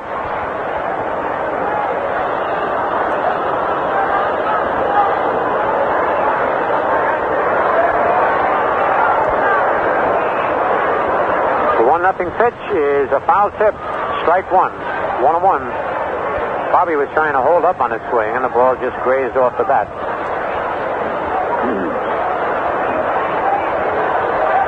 1 ball, 1 strike, 2 out. Never thought they'd play baseball here today at Yankee Stadium.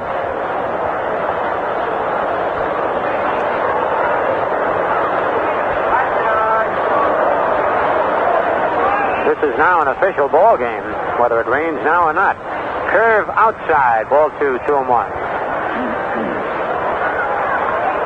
As long as the home team is leading at the end of 4.5 innings, makes the ball game complete. Pitch is high, ball 3, 3-1 to Bobby.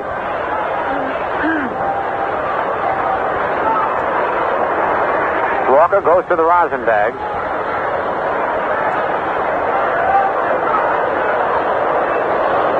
Right-hander swings into the windup. Fastball buzzed, foul down the third base line. Full count on Richardson, 3-2.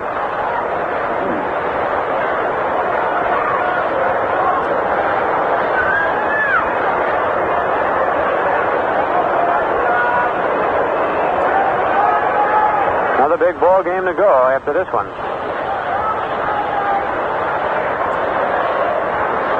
The payoff pitch for Richardson is low outside, ball 4. Richardson walked for the second time in the ball game. That's the 4th walk given up by Baltimore pitchers. And here comes Art Ditmar. Struck out and bounced to third.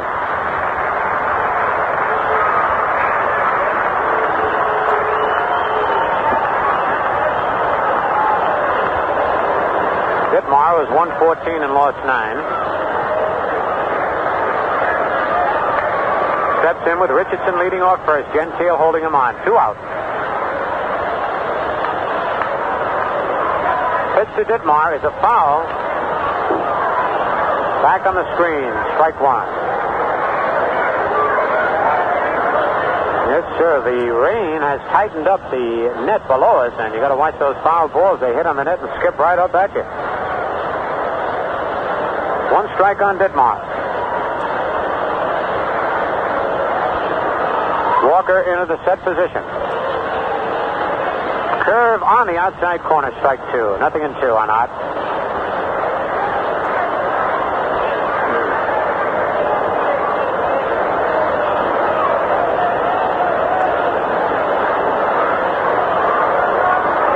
Two away, Richardson leading off first. Pitch is fouled, and Ditmar let go of the bat and went halfway down third. Frank Rossetti will retrieve it. Looked like big power up there for a minute, throwing the bat at the ball. 0-2 on Ditmar.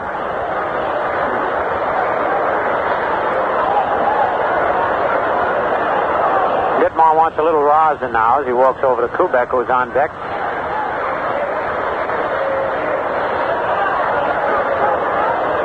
Flips the rosin bag back to Tony and steps in the batter's box. 2 strikes. 2 outs. 5-0 the Yankees lead, bottom of the 5th. Walker sets.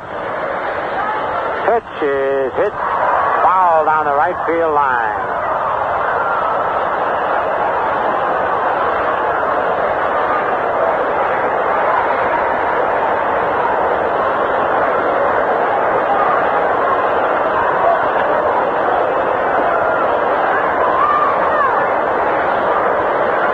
Richardson still at first base. Walker stretches. Curve hit on the ground to shortstop, and he threw his bat again. Hanson over to Gentile for the out, and the bat went halfway down between home and third in fair territory this time. For the Yankees in the bottom of the 5th, no runs, no hits, no Baltimore errors. 1 man left to score at the end of 5 full innings. Yankees 5, Baltimore nothing. We pause for station identification.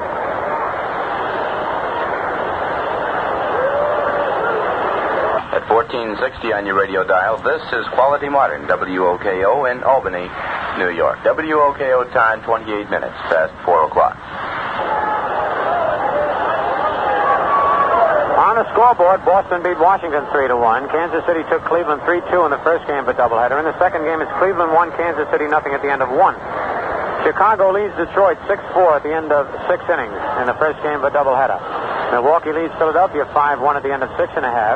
Pittsburgh beat Cincinnati in the first game 5-3, and Law finally won his 20th game of the year. It was a long time coming, though, better than 3 weeks.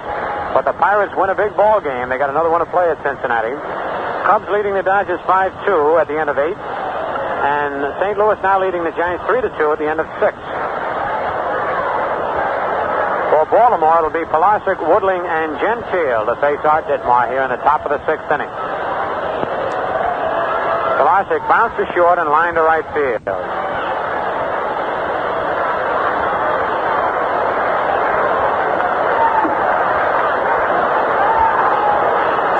Pulisic, left-hand hitter, chokes up on the bat. Ditmar's pitch is over the outside corner for a called strike.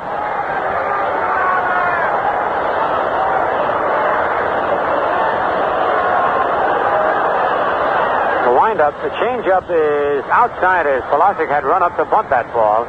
But with the changeup, he was too far out in front and actually ran by the ball before it got to the plate. 1-1.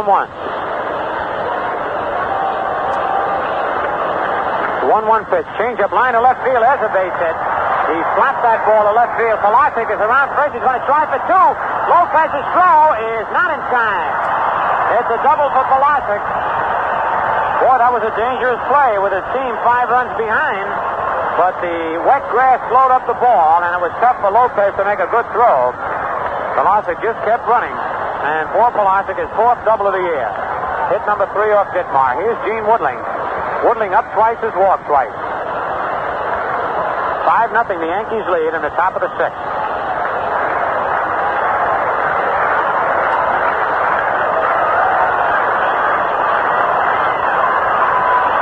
Pitch to Woodling, a ground ball to the right side. It's a base hit. And here comes Pulisic.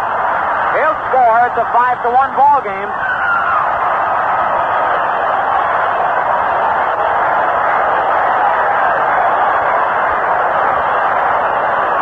Gene Woodling hit the first pitch between first and second in right field. Driving in Pulisic. For Woodling, his 59th run batted in. Nobody out. Here's Jim Gentile. Fly to center field, bounce to second. So the Orioles break the ice here in the top of the 6th. 5-1 now, Yankees leading. Skowron holds first against Woodling.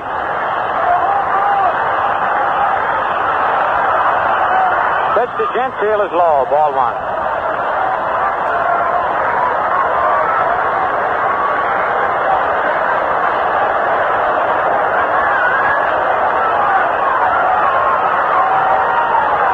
by Ditmar. Fastball hit deep to right center field, way back there. Harris back in front of the scoreboard, makes the catch just in front of the auxiliary scoreboard to the left of the Yankee bullpen. And that ball looked like it was heading for the bleachers. A high, towering fly ball. Just short of the bleachers. That's one away. Man, that was close. Here's Brooks Robinson, single to left, and popped out to first base. One away. Pitch to Robinson, inside, ball one. On deck, Ron Hanson.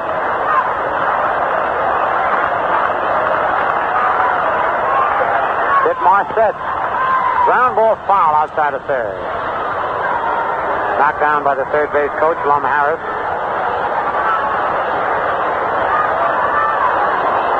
One on Brooks Robinson.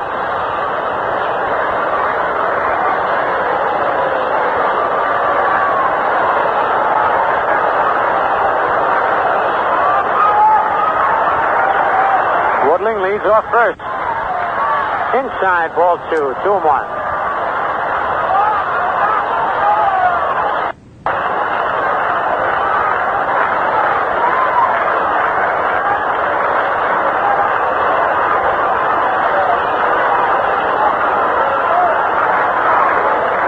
Ditmar on the mound for New York. Stretch by the right-hander. Pitch is line to right field. Now it's going over, and he can't get it. It's off the wall.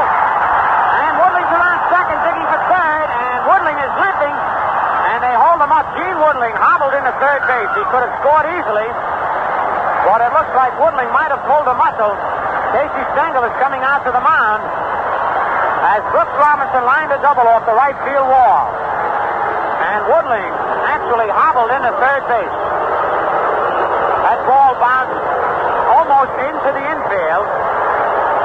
And Woodling could easily have scored had he been able to run at all. And Casey Stengel is out to the mound as Brooks Robinson lines a double to right. Hit number 5 off Ditmar.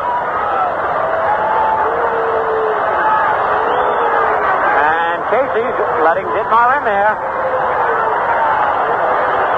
The Yankees lead 5-1, but Baltimore's threatening.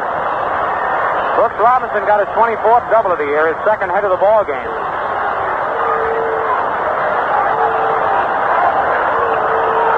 Paul Richards certainly wants to keep Woodling in the ball game because Gene can barely run. Really hobbled around from first to third. All right, Ron Hanson, the batter, bounced into a double play in the second inning, bounced to short in the fourth. One out, the windup by Ditmar. Curve inside, ball one. On deck, Gus Triandos. Yankees leading 5-1, top of the sixth.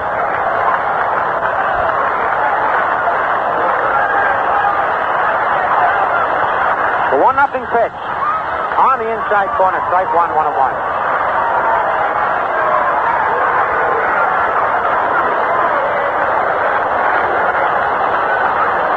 Baltimore battling back here in the top of the sixth inning.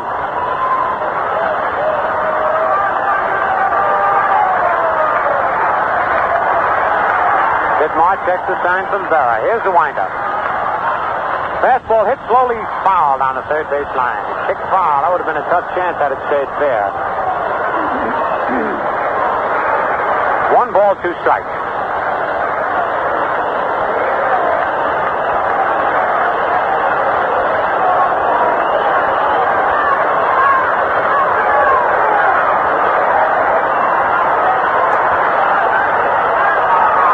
Into the windup. Curve line to left field, a base hit. 2 runs are going to score, and it's a 5-3 ball game.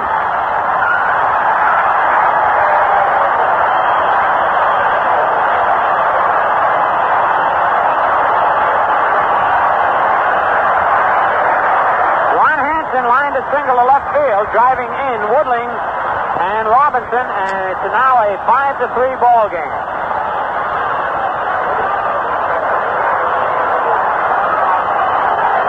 Brings up Gus Triandos, the tying run at the plate.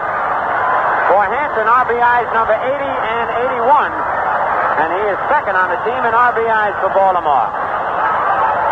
Gentile leads with 92. Gus Triandos flying to center and struck out. The stretch by Ditmar. Pitch is high, ball one. Here comes Casey. That's all for Ditmar. Casey Stengel coming out for his second trip to the mound. And that will be all for Art Ditmar in the ballgame.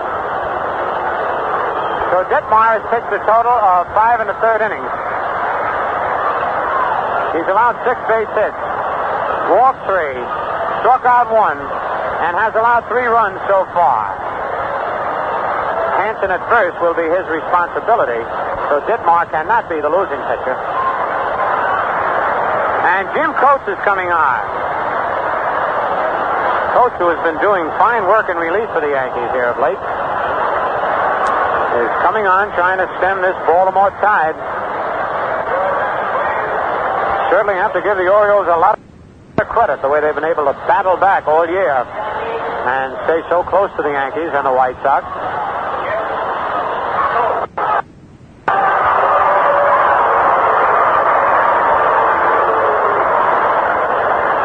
Jim Coates coming on is making his 32nd appearance of the year. He's won 12 and lost 3 and defeated Baltimore here at Yankee Stadium on September the 17th in relief. He pitched 1 inning, did not give up any hits, struck out 2, and didn't allow any runs.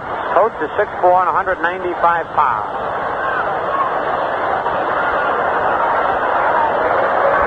The Yankees scored 1 run in the second inning, 4 in the fourth. Baltimore has come back with 3 here in the top of the 6th. There's 1 out and a runner at first as Ditmar leaves the mound.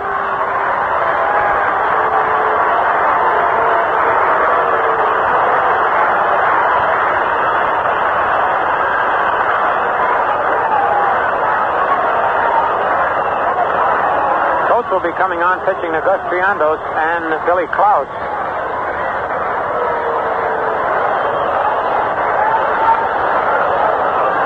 Mickey Mantle walks over with Roger Maris to the Yankee bullpen.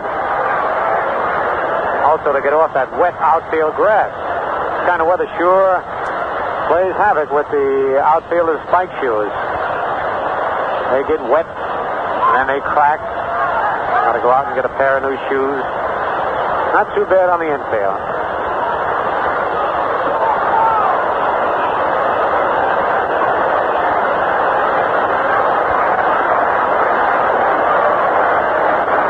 Triandos will have a count of 1 ball, no strikes on him.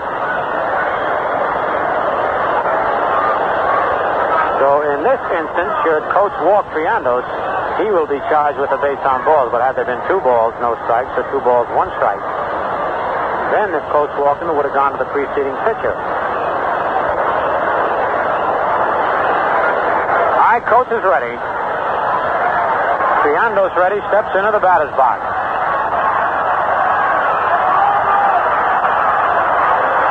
One out, 1 on, 5-3, the Yankees lead, top of the 6th.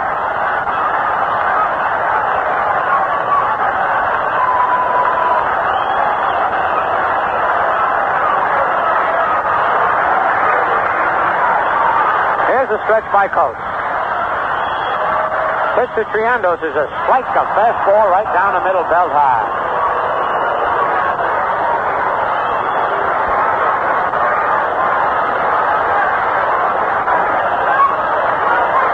Hanson leads off first. Coates sets. Fastball popped foul down the right field line and going out of play. Maris is shading Triandos way over in right center field. So anything hit down the line would be a sure base hit. 1 ball, 2 strikes on Gus.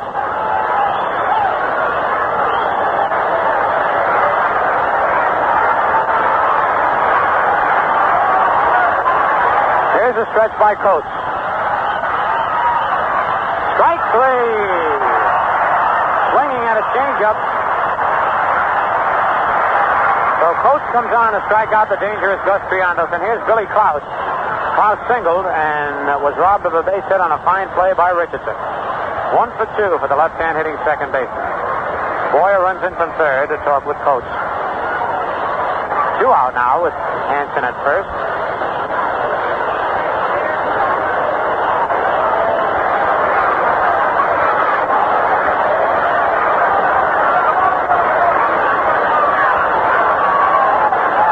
Coach ready. Pitch to Klaus is a strike. Billy fell away from an inside fastball that came back over the plate. Coach's ball is really moving right now.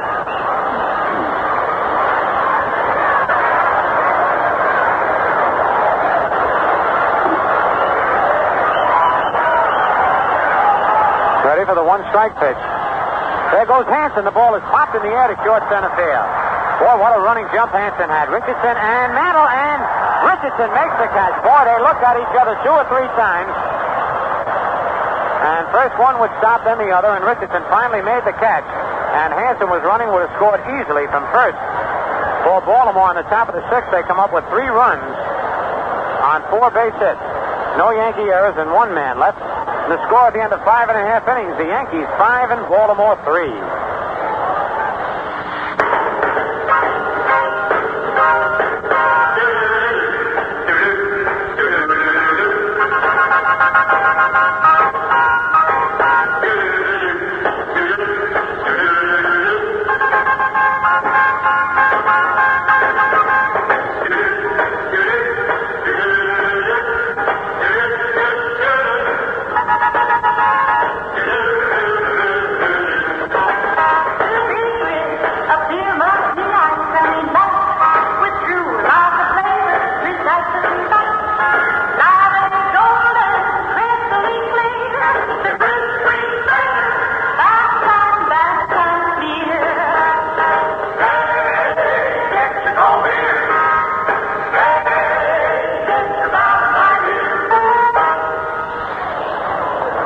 Kubek fly to center.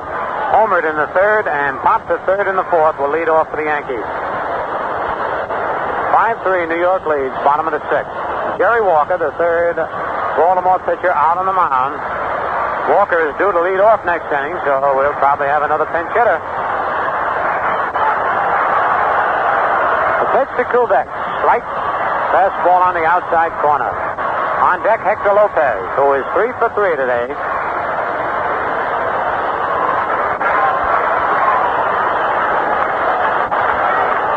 There's a line drive to center field. Stevens coming on, and he makes the running catch. Boy, there have been some fine fielding plays in this ball game. Kubek lines to short center field. One away. Hector Lopez, who is 3 for 3, 3 singles. One of them was a bunt single. He has scored 1 run. Lopez now batting .288. On deck, Roger Maris. Jerry Walker ready to pitch to Lopez. Strike call. Fastball down the middle.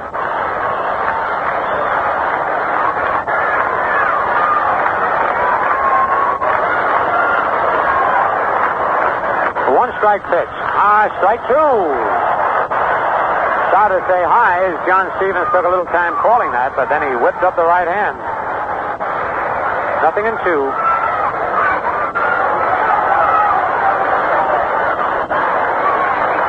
Lopez in that severe crouch. Curve, strike 3, swing. Second strikeout for Jerry Walker. First time they've gotten Lopez out today. Here's Roger Maris.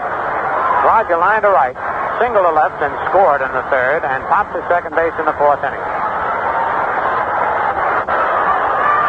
5-3, the Yankees lead in the bottom of the 6th inning. On deck, Mickey Mantle. Pitch to Maris is a strike. Walker getting that ball over, getting ahead of the Yankee hitters.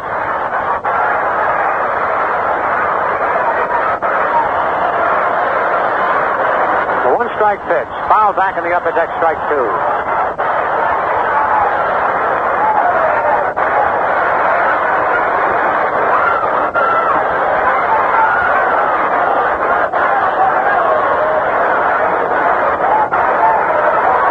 And 2 on Maris. 2 out, nobody on.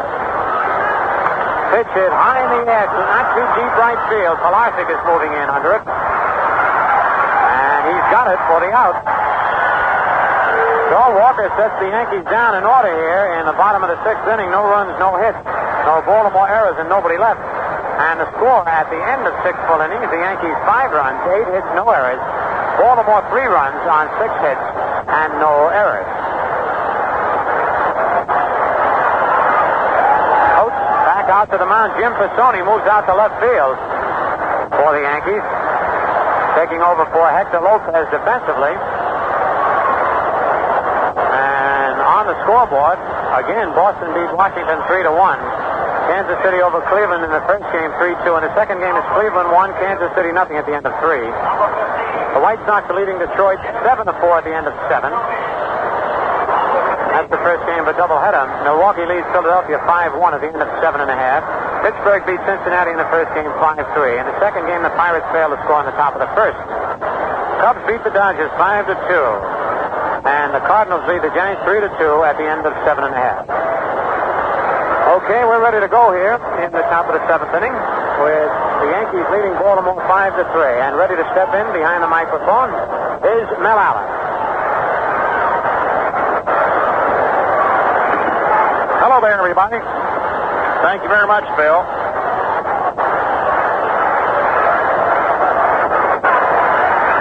Jerry Walker leading off in the 7th inning. Pretty good hitting pitcher.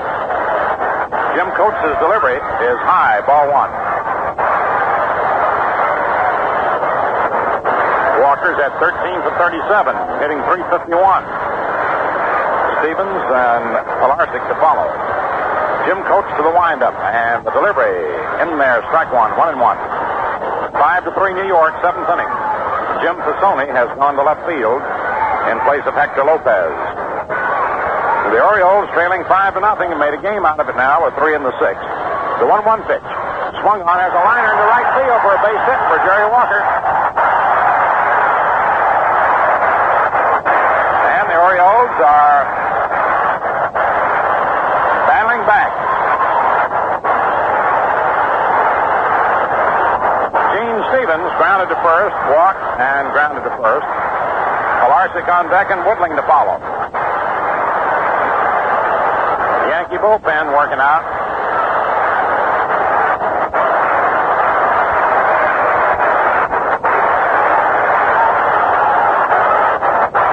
And the Oriole fans start that hand clapping. Walker on first. Gene Stevens, the left-hand hitter, and the pitch is in there for a strike. 0-1.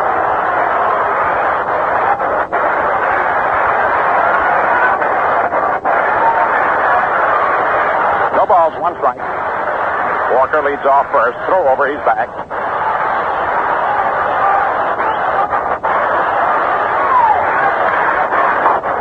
Jim Coates in relief of Art Ditmar to the stretch. The pitch to Stevens. Swung on and missed. Strike 2. He really wheeled on a good fastball. Swinging for the equalizer.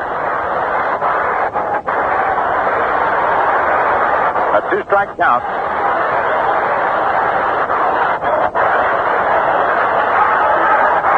Coates again to the stretch. Walker leads away. Here's the pitch. Swung on, foul back. Count remains 2 strikes. Throw him a slow curve.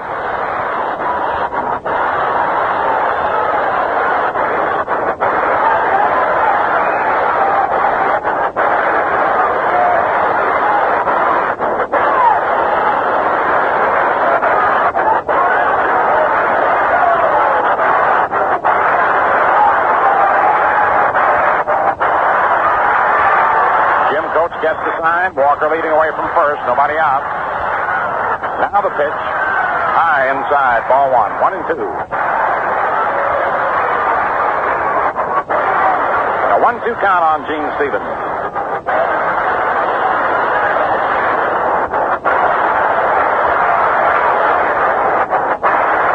Coates gets the sign from Yogi.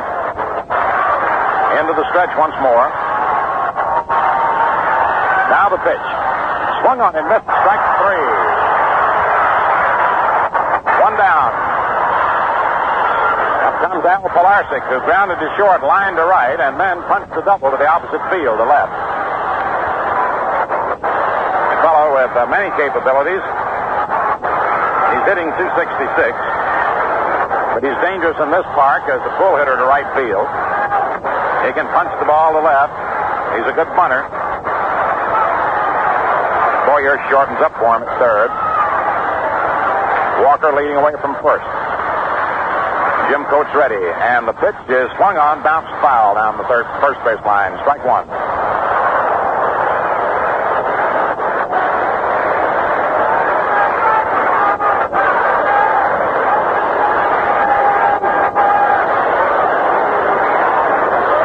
No balls, one strike.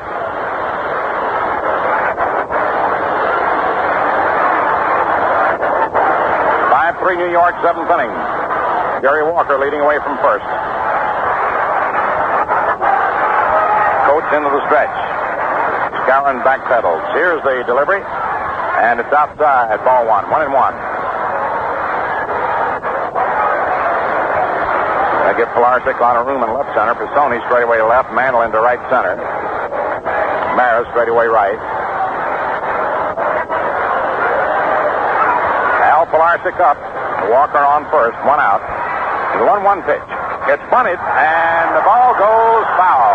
Strike two. He had to look for the bunt, and he really laid a beauty down, but it just went foul. Yogi, in fact, was hustling over to get the ball before he had a chance to go back fair. It was fair to start with. Any way to get on ahead of Woodling and Gentile. Even with Boyer playing in close, he never had a play on him. So expertly was that ball laid down, but it spun foul. 1 ball, 2 strikes. 1 out. Walker on first. 5-3 New York. Jim Coates gets Yogi signed. Right-hander into the stretch. Walker leading away from first. Here's the pitch, and Pilarczyk gets a high fly ball into short left. Pisoni moves under it. And he's got it. And they're 2 away. And now, the always dangerous Gene Woodling walked twice and singled to right. Drove in the first Oriole run last inning. Batting .281. Warms in situations such as these. Jim Gentile on deck.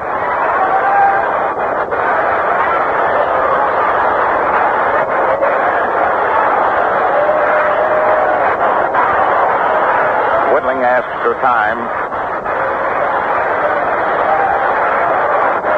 Guys in. Walker leads away from first. Here's the pitch to Gene, and it's low. Ball one.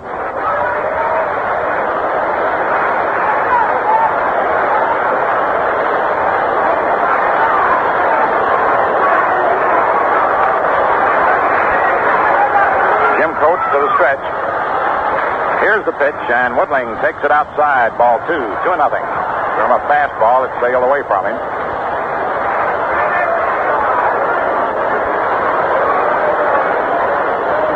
Two balls, no strikes on Gene Woodling. Jim Gentile on deck.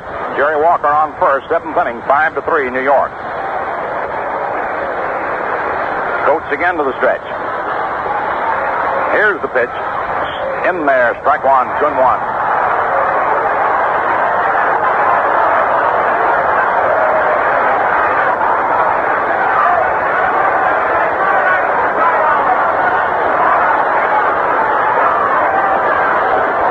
Balls, 1 strike.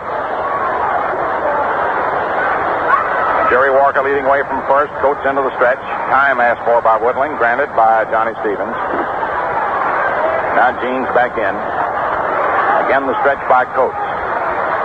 Here's the pitch, and Woodling swings and lifts a foul down the left field line. It's going to fade out of play.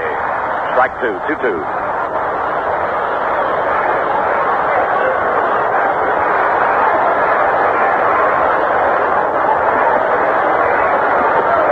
Balls, 2 strikes.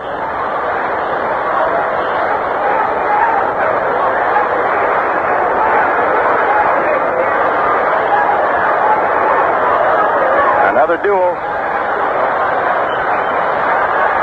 Tense moments at Yankee Stadium. Woodling awaits the pitch from Jim Coates. Jerry Walker on first. The 2-2 count. Here's the pitch. Swung on and popped up into the air. Fleet Boyer moving under the ball. And the catch is made and the side's retired. No runs, 1 hit, no errors, and 1 left on. At the end of 6 1/2 innings, New York 5, Baltimore 3. 7th inning stretch. And time for you to move into the kitchen, stretch your hand in the refrigerator. And you know what for? Valentine. Valentine gives you both lightness and flavor, the 2 things a beer must have to refresh. The light beer with true lager flavor. That's what makes it the crisp refresher. So treat your thirst to the crisp refresher and make that famous 3-ring sign and ask the man for a tall, frosty glass of Valentine. Valentine beer. We pause for station identification.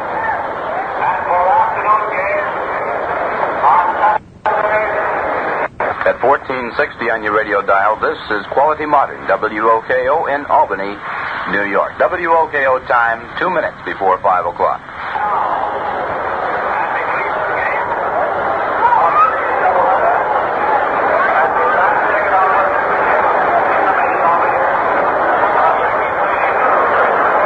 It's the last half of the 7th inning at Yankee Stadium. The first game of the doubleheader, delayed some 53 minutes in beginning.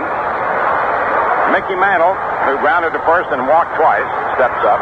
Berra and Skowron to follow. Mantle hitting .279. 5-3 New York. Jerry Walker came on in the 5th inning. 3rd Oriole pitcher. Given up 1 walk in the 7 men he's faced. They pitched to Mantle.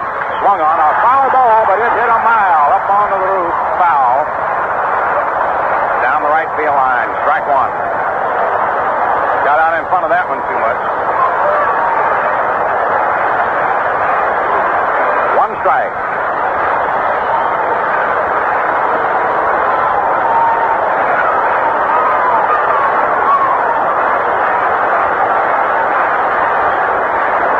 Walker to the windup and the pitch. It's punted, but right to the box. Walker throws to Gentile, and Mantle is retired.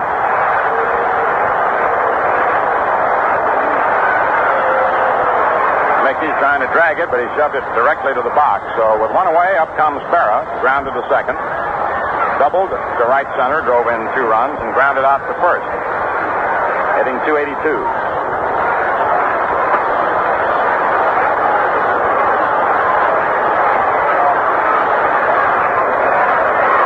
Yankees 5, Orioles 3 in the 7th inning. Jerry Walker to the windup, and the pitch in there, strike 1. Walker has, by all odds, been, of course, the best of the Oriole pitchers today. Now the delivery. Yogi takes it low and inside. Ball 1. 1 ball, 1 strike.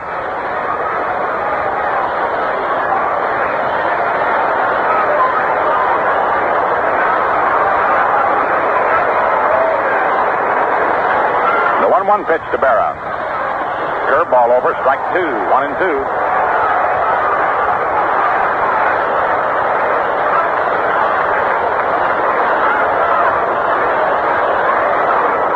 Jerry Walker goes to work. The pitch inside, 2-2. 2 balls, 2 strikes.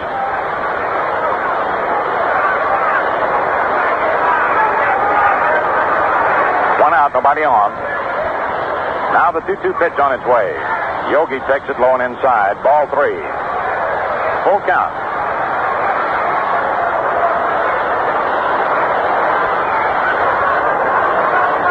Milt Pappas will be pitching for Baltimore in the second game. Ralph Terry for New York. Full count on Barrow. 1 away in the 7th. 5-3 New York. And the 3-2 pitch is inside for ball 4. Yogi draws a walk. Up comes Bill Skowron, the double to right center, grounded to short, fly to left, hitting .301.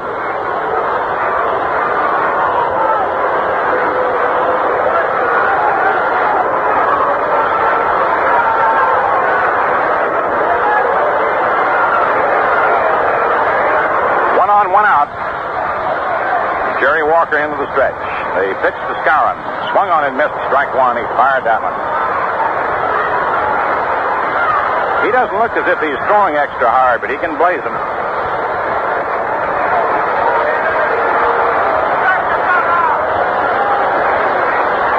Walker to the stretch. And the pitch. It's in there. Strike two. A let-up curve over the outside corner.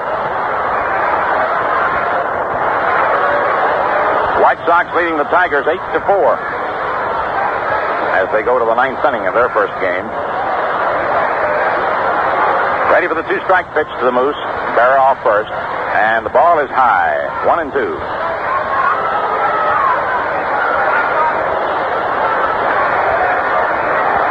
One ball, two strikes. Berra moves off first. Walker pitches. Skowron takes it low and inside. Ball 2-2.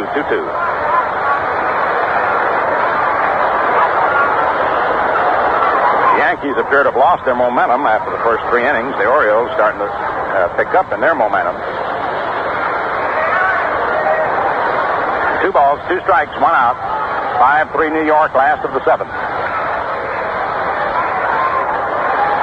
Jerry Walker to the stretch. And the pitch swung on, and a bouncer hit through the middle into center for a base hit. Berra stops at second. Gene Stevens racing in to grab the ball. Skowron singles Berra to second. First hit off Walker, and the Yankees' first hit since the fourth inning when Lopez beat out a bunt. Clete Boyer scheduled a bat, but we're going to have a pinch hitter in case he signals to the bullpen. Probably for Johnny Blanchard.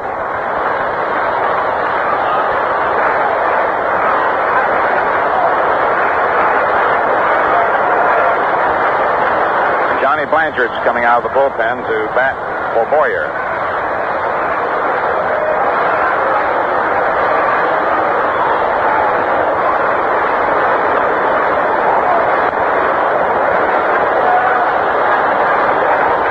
For those who may have tuned in late, the Yankees got a run in the second inning on doubles by Skowron and Boyer. And in the third, Kubek homered, Lopez and Maris singled, Mantle walked to load the bases, and Berra doubled home too.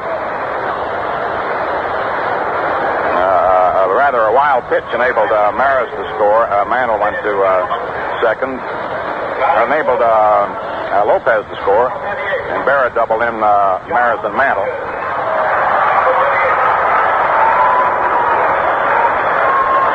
And in the sixth, the Orioles knocked out Ditmar.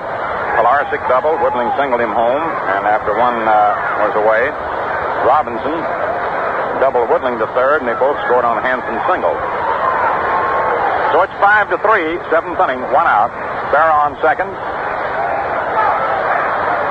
Skowron on first.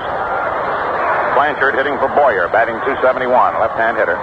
Walker pitches, Blanchard swings and sends a ground ball to second. Throw to Hanson for one, back to first, double play. Blanchard grounds into the double play. Klaus to Hanson to Gentile. And at the end of 7 innings, as the Orioles come up with their 163rd double play, still 5-3, no runs for New York, 1 hit. Continuation at the beginning of side 4.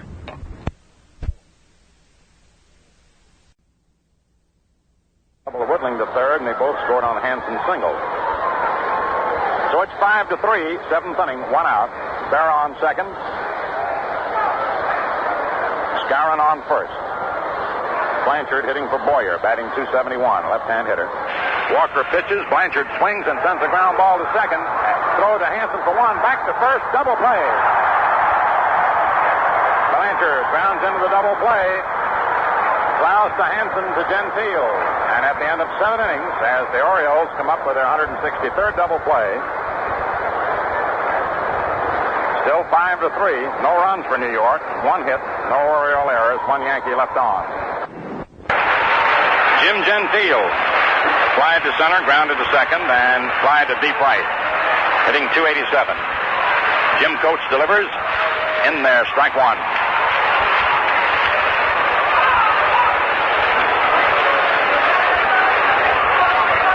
Coates in relief of Ditmar. left-hand hitter awaits the pitch from Coates. Here it is.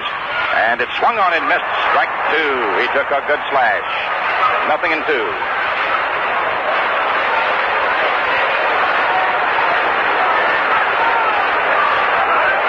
Two-strike count on the first baseman.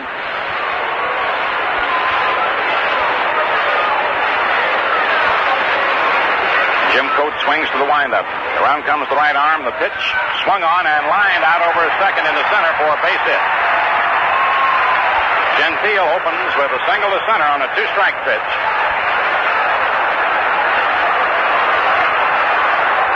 And up comes Brooks Robinson. Single to left, popped to first, and doubled off the right field barrier. Batting .297.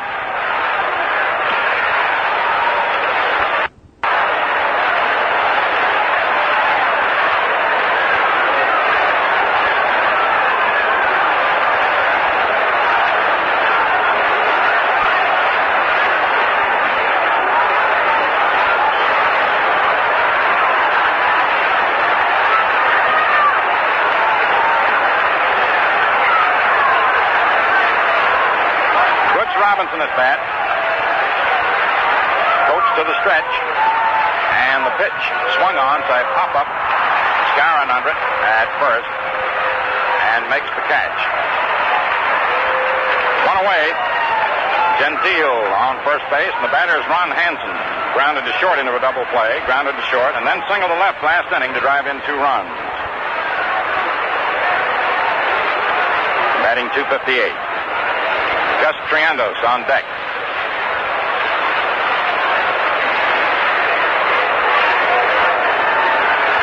Coates into the stretch. Gentile off first. The pitch to Hanson. Swung on it. Missed. Strike 1.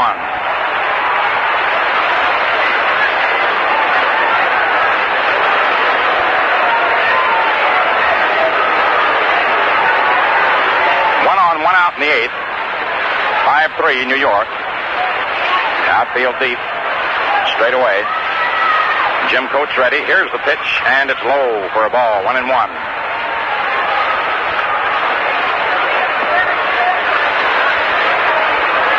1 ball, 1 strike.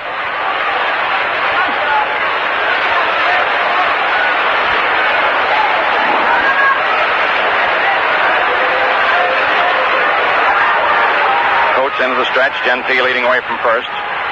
The pitch to Hanson, swung on. It's a high pop into very short center. DeMaestri backs out, and the second baseman makes the catch. 2 down, and up comes Gus Triandos. He skied out to center, struck out twice. Batting .262.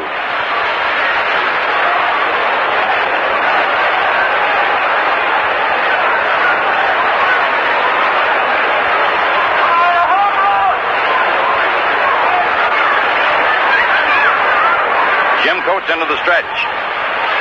Here's the pitch, and it swung on and missed. Strike 1. Jim Gentile on first base with 2 down in the 8th inning.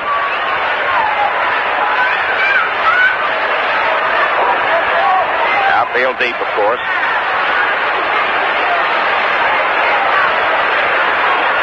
Coates again to the stretch. Here's the pitch, and Triandos swings and bounces it to Skowron. He's up with it, steps on first, and the side's retired. No runs, 1 hit, no errors, and 1 left on. At the end of 7.5 innings, New York 5, Baltimore 3. Before going into the last of the 8th, let me suggest this to you, that next time you're on your way home and you pass a friendly tavern, stop in and enjoy some of that crisp refresher. Make the 3-ring sign and ask the man for Valentine. Once you order the crisp refresher, you're in for real, honest-to-goodness beer-drinking pleasure. Because Valentine gives you both lightness and flavor. It's the light beer with true lager flavor. That's why folks call it the crisp refresher. So anytime, ask the man for Valentine. Enjoy the crisp refresher. Remember, from Maine to Florida, Valentine is the largest selling beer in the East. In the last half of the 8th inning, Bobby Richardson, hitting 8th in the order, leads off. Then Jim Coates and Tony Kubek.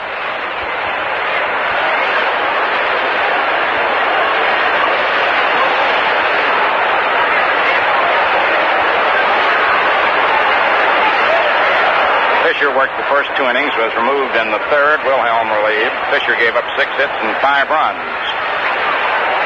Wilhelm gave up a hit that drove in a couple of runs, but was not charged with any of the runs. He gave up 2 hits, and Walker has given up 1. Came on in the 5th inning. Bobby Richardson up, hitting .248, takes the strike. Bobby hit to the box and walked twice.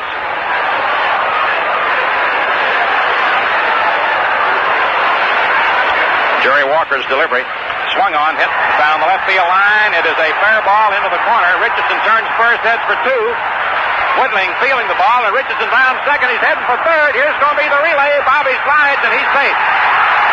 A triple for Bobby Richardson.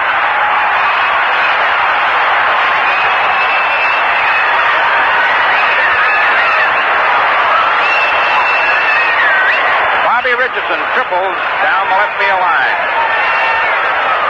Now Gene Stevens is coming in from center field to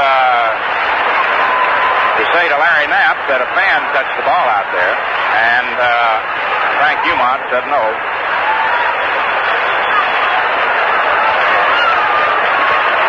Jim Coates is coming up. His first time at bat. 11 for 46, hitting .239. Bobby Richardson collecting his 3rd triple of the season. Now the infield is in for a play at the plate. 5-3 New York, 8th inning. Walker into the windup, the pitch, swung on, bounced over third for a base hit. And Jim Coates rounds first. He's heading for 2. Here's Whitling's throw, and Coates is in there with a double. Jim Coates bluffed a bunt, swung at the ball, and bounced it over the head of third baseman Brooks Robinson. And it is 6-3 in New York. Jim Coates getting his 4th double and 6th run batted in. He had to go hard running that double. Up comes Tony Kubek. Flied to left, hit a homer, fouled out to third, and flied to center.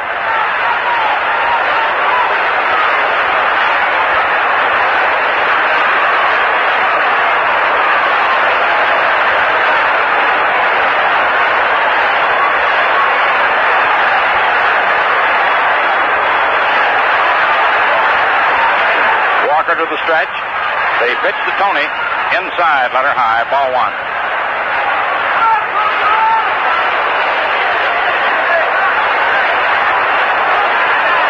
Robinson is shortened up at third. Hanson trying to slip in behind Coates. Now the pitch. Swung on. There's a high fly ball to deep right. Coates goes to second to tag. Pilarczyk makes the catch. Jim's on his way to third and goes over after the catch. On a long fly to deep right. Now Jim Pisoni is due to hit. He went in to play left in place of Lopez, but Casey now has other ideas, I think. He's going to have a pinch hitter for Jim Pisoni. And it's going to be Dale Long with Ken Hunt, who just came up from Richmond, going out to the bullpen to loosen up. He will go to left field. Dale Long will hit for Pisoni. Jim Coates has had to really run this inning, and managers don't like the pitcher to run too hard late in the game. 6-3 New York. 1 run in, 1 out in the 8th inning. And Dale Long comes up to hit for Pisoni.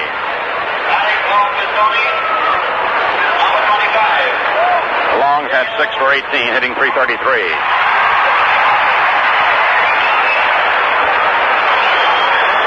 Infield in for a play at the plate. The windup and the pitch. High, ball 1. Now Lum Harris comes out of the Oriole dugout, asks for time. Paul Richards able aid. About to talk to Jerry Walker.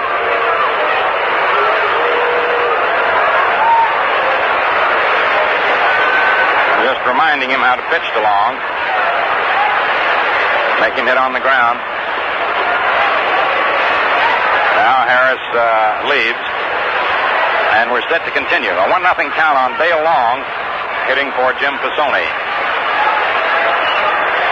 Jim Coates on third base. 1 out. Here's the pitch. Swung on. There's a base hit down the first baseline, scoring Coates. Long turns first. He's headed for second. Here's the throw, and he's going to be safe as the ball bounced away from Hanson. It's a double for Dale Long. Pinch hitting for Jim Pisoni, scoring Coates. Although he would have been out had Hanson handled the throw. It bounced away from him. Dale Long getting a double, his second, and driving in his third run, and that'll be all for Jerry Walker. A triple and 2 doubles in the inning, and the Yankees lead 7-3.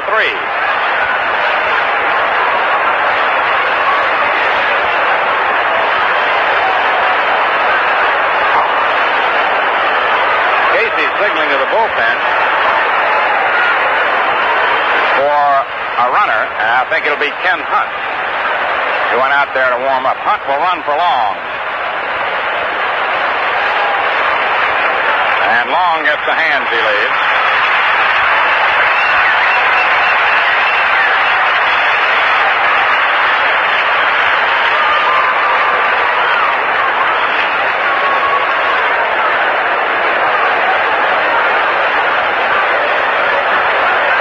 We'll have a new pitcher for the Orioles, Jerry Walker, who came on in the 5th inning. Pitched 3 and 1/3 innings. Giving up 4 hits. And so far 2 runs. Billy Heft is coming in, a left-hander, with Maris and Mantle due up. Paul Richards is bringing in the left-hander. Well, at least to pitch to Maris anyway. Mantle can turn around. Billy Heft.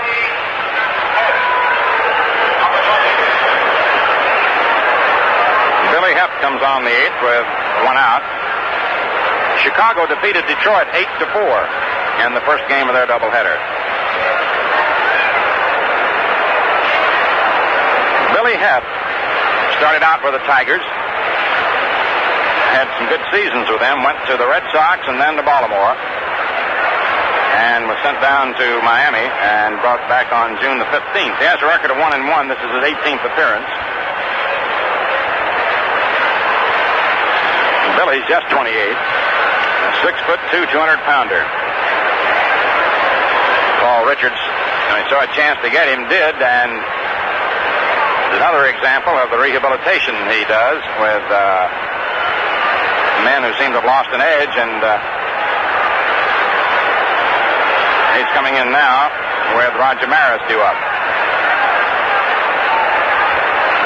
Maris, line to right, singled, popped to second, and flied to right.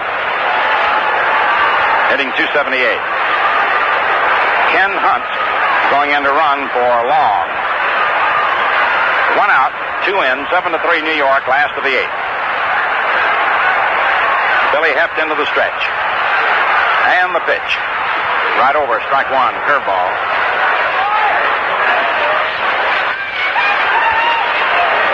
No balls, 1 strike.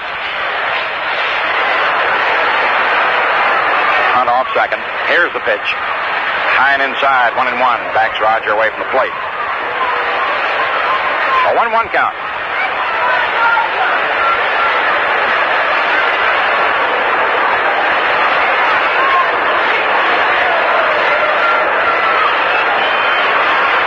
Now the 1-1 pitch to Maris. Swung on and popped up into short left center. Woodling drifts over under it. Makes the catch, and Hunt holds at second. 2 down, and up comes Mantle, turning around to bat right-handed. Grounded to first, walked twice, and was out on a bunt to the box. Hitting .279.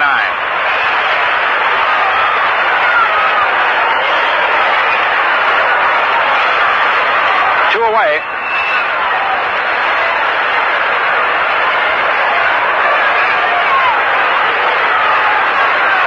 Billy Heft to the stretch. And the pitch to Mantle. Swung on and missed, strike 1. No balls, one strike.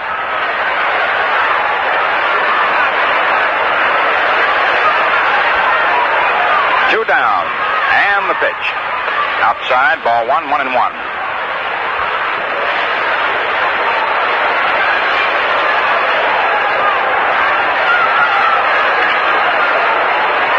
One ball, one strike. Kept ready. The pitch. Swung on and fouled back. Strike 2. 1-2.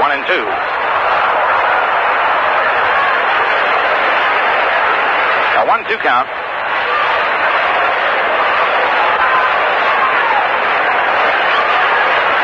New York 7, Baltimore 3, 8th inning.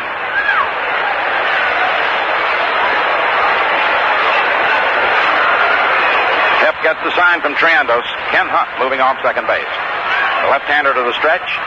Here's the pitch, and Mantle takes strike 3 call. Had a curveball over, and the side's retired. 2 runs, 3 hits, no errors, and 1 left on.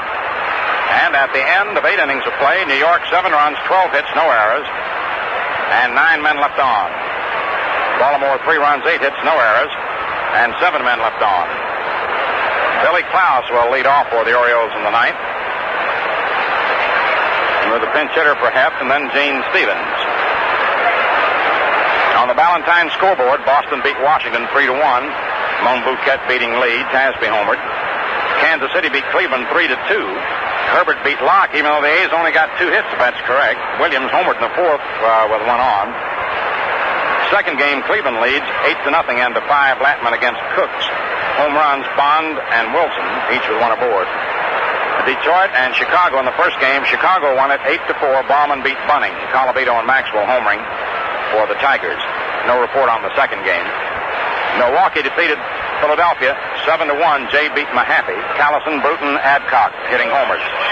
Pittsburgh 5, Cincinnati 3. Law winning his 20th game. McLeish the loser. Home run, Stewart, Hoke, and for Cincinnati, Jones and Robinson. Hoke and Robinson each with 1 on. Second game, scoreless, end of 3. Mizell and Perky. Chicago beat Los Angeles 5-2. Anderson beat Padres. Larker homered for the Dodgers, and for Chicago, Altman 1 on, Zimmer 1 on, and Santos. The Cardinals defeated the Giants 4-3. Brolio beat McCormick. Bresu homered in the 5th with 1 on. Albie Pearson's going to pinch hit for Billy Klaus.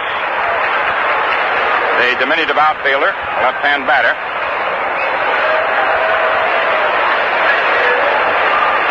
Jim Coates' pitch. In there for a strike. And Bob Boyd is out on deck to hit for Heft.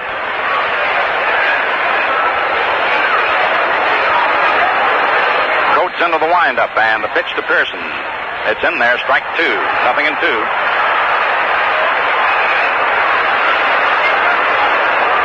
Ken Hunt is in left field. No balls, 2 strikes. Slim Jim to the windup. And the pitch. Swung on, say high pop foul over near the stands. And it's going to be out of play. Down the left field line. Count holds at 2 strikes. Pearson has had 18 for 75. He started out the year with the Orioles and then was sent down to Miami and recently brought back.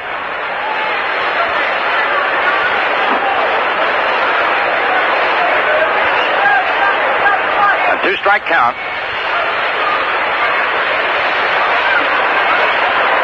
Coates goes to the windup, and the pitch just misses. Ball 1, 1-2. A little bit inside, perhaps, or a trifle high.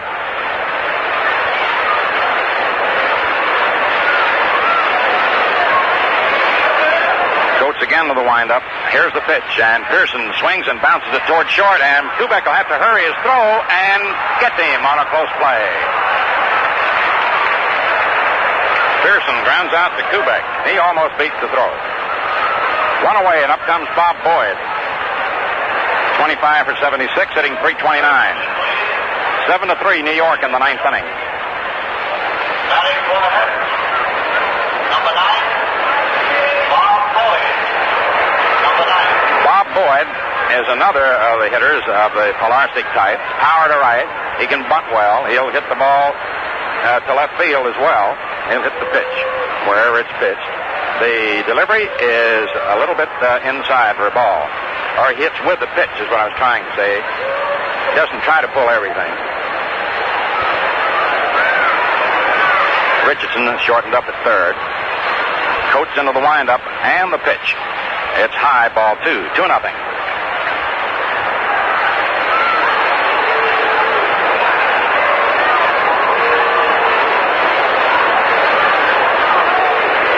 A 2-0 count on Boyd. 1 out in the 9th inning, 7-3, New York. Coates into the windup and the pitch. It's in there, strike 1, 2-1. Boyd was taking all the way.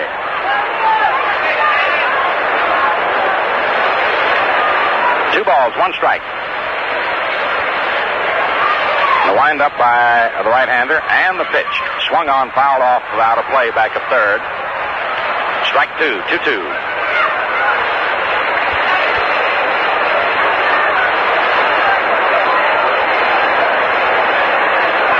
A 2-2 count on Bob Boyd.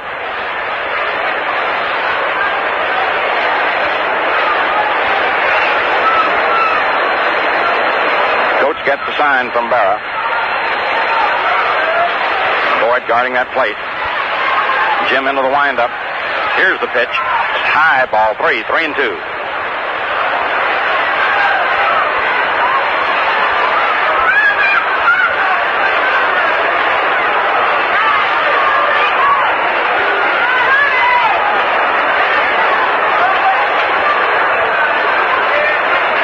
Now the payoff pitch to Bob Boyd. Swung on and popped up into the air. To short, Kubek is under it, waiting, and he has it. And they're 2 down.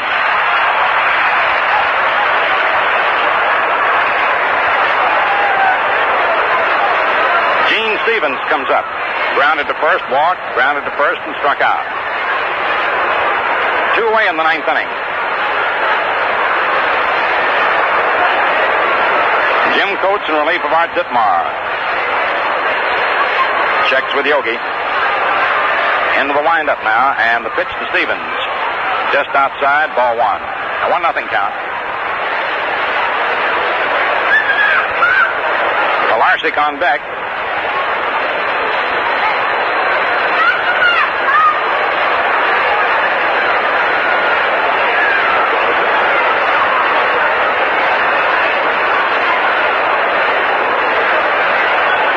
Coates into the windup, and the 1-0 pitch. Swung on, foul back upstairs. Strike 1, 1-1.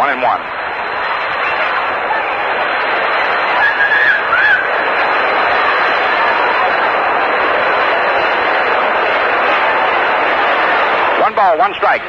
7-3 New York, 9th inning.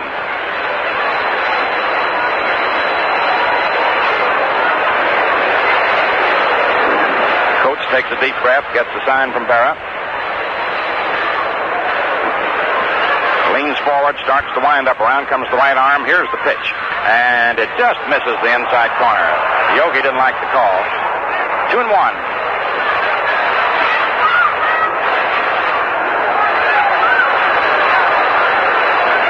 Two balls, 1 strike.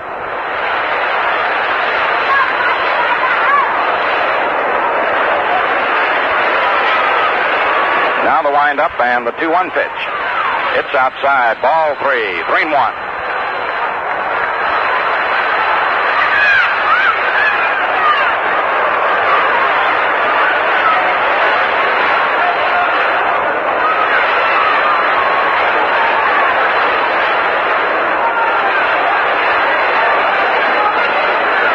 Three balls, 1 strike. Coates into the windup and the 3-1 pitch. It's outside. Ball 4.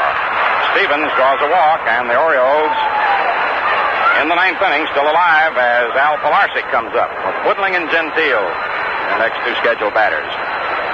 Pilarczyk grounded to short, lined to right, double to left, and flied to left.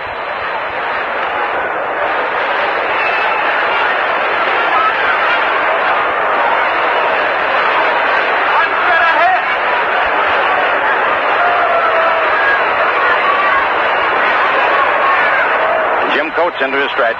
Al Pilarczyk at bat. And the pitch. It's inside, ball one.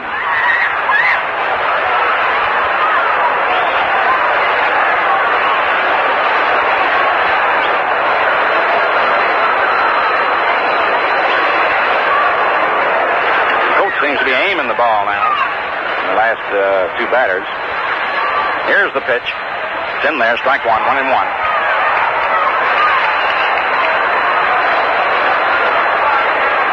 The Yankee bullpen is alerted once more.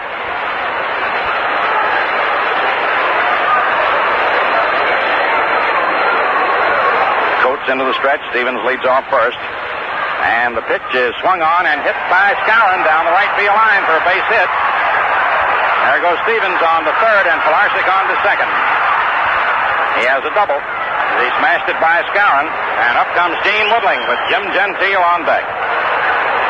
So with 2 outs, the Orioles perk up.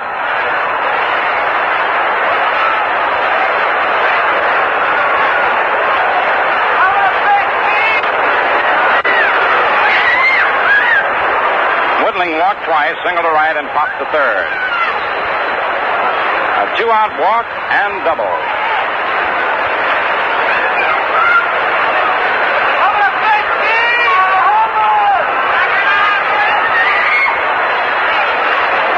Coates into the windup, and the pitch to Gene Woodling. It's in there, strike one. 0-1.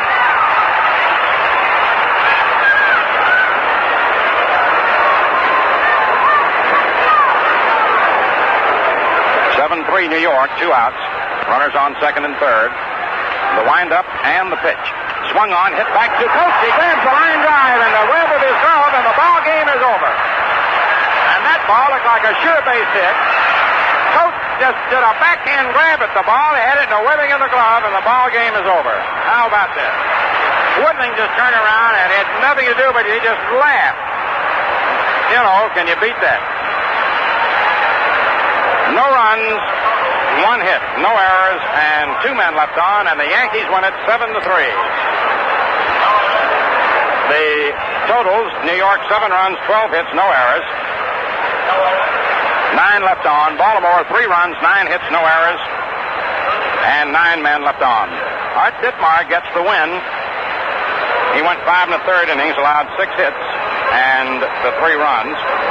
Jim Coates pitched magnificently in relief. Coming in the 6th with 1 out, got the 2 men he faced. Gave up 1 hit in the 7th, 1 in the 8th, and 1 in the 9th. A total of 3. So it's another sparkling relief job for Jim Coates. Ditmar winning his 15th game. He's lost 9, 2-3 against the Orioles. And the losing pitcher was Fisher. Jack Fisher worked 2 innings plus. He was knocked out in the 3rd. Gave up 6 hits and 5 runs. Wilhelm in 2 innings allowed 2 hits, no runs. Jerry Walker in 3 1/3 innings allowed 4 hits and 2 runs.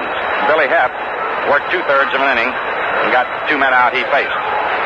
So the Yankees have won 3 in a row from the Orioles, who had won 3 in a row from them in Baltimore. And that gives the Yankees the season series 12-9 against Baltimore. The second game will find Milt Pappas facing Ralph Terry. Well, that winds up the first one. And a beauty it was from a Yankee standpoint, of course. We'll see what the fates have in store for the Yankees and the Orioles in the second game, which will be getting underway here in about 20 minutes at Yankee Stadium before a tremendous crowd, incidentally. The fall weather here in New York City didn't manage to keep it down too much. Of course, all the reserve seats and whatnot were pretty well taken care of before game time. But even the game time admission seats in the bleachers and the standing room only was at a premium by the time they finally got this delayed game underway. Well, if we're real lucky, we'll have no delay. The weather has cleared. They started the game. There's been no rain. There'll be no delay in the start of the second game. So until that time, just remind you the score of the first one, the Yankees 7, Baltimore Orioles 3. Second game getting underway, just about 20 minutes. In the meantime, we turn you back to your studios by reminding you that this is the home of Champions Network. At 1460...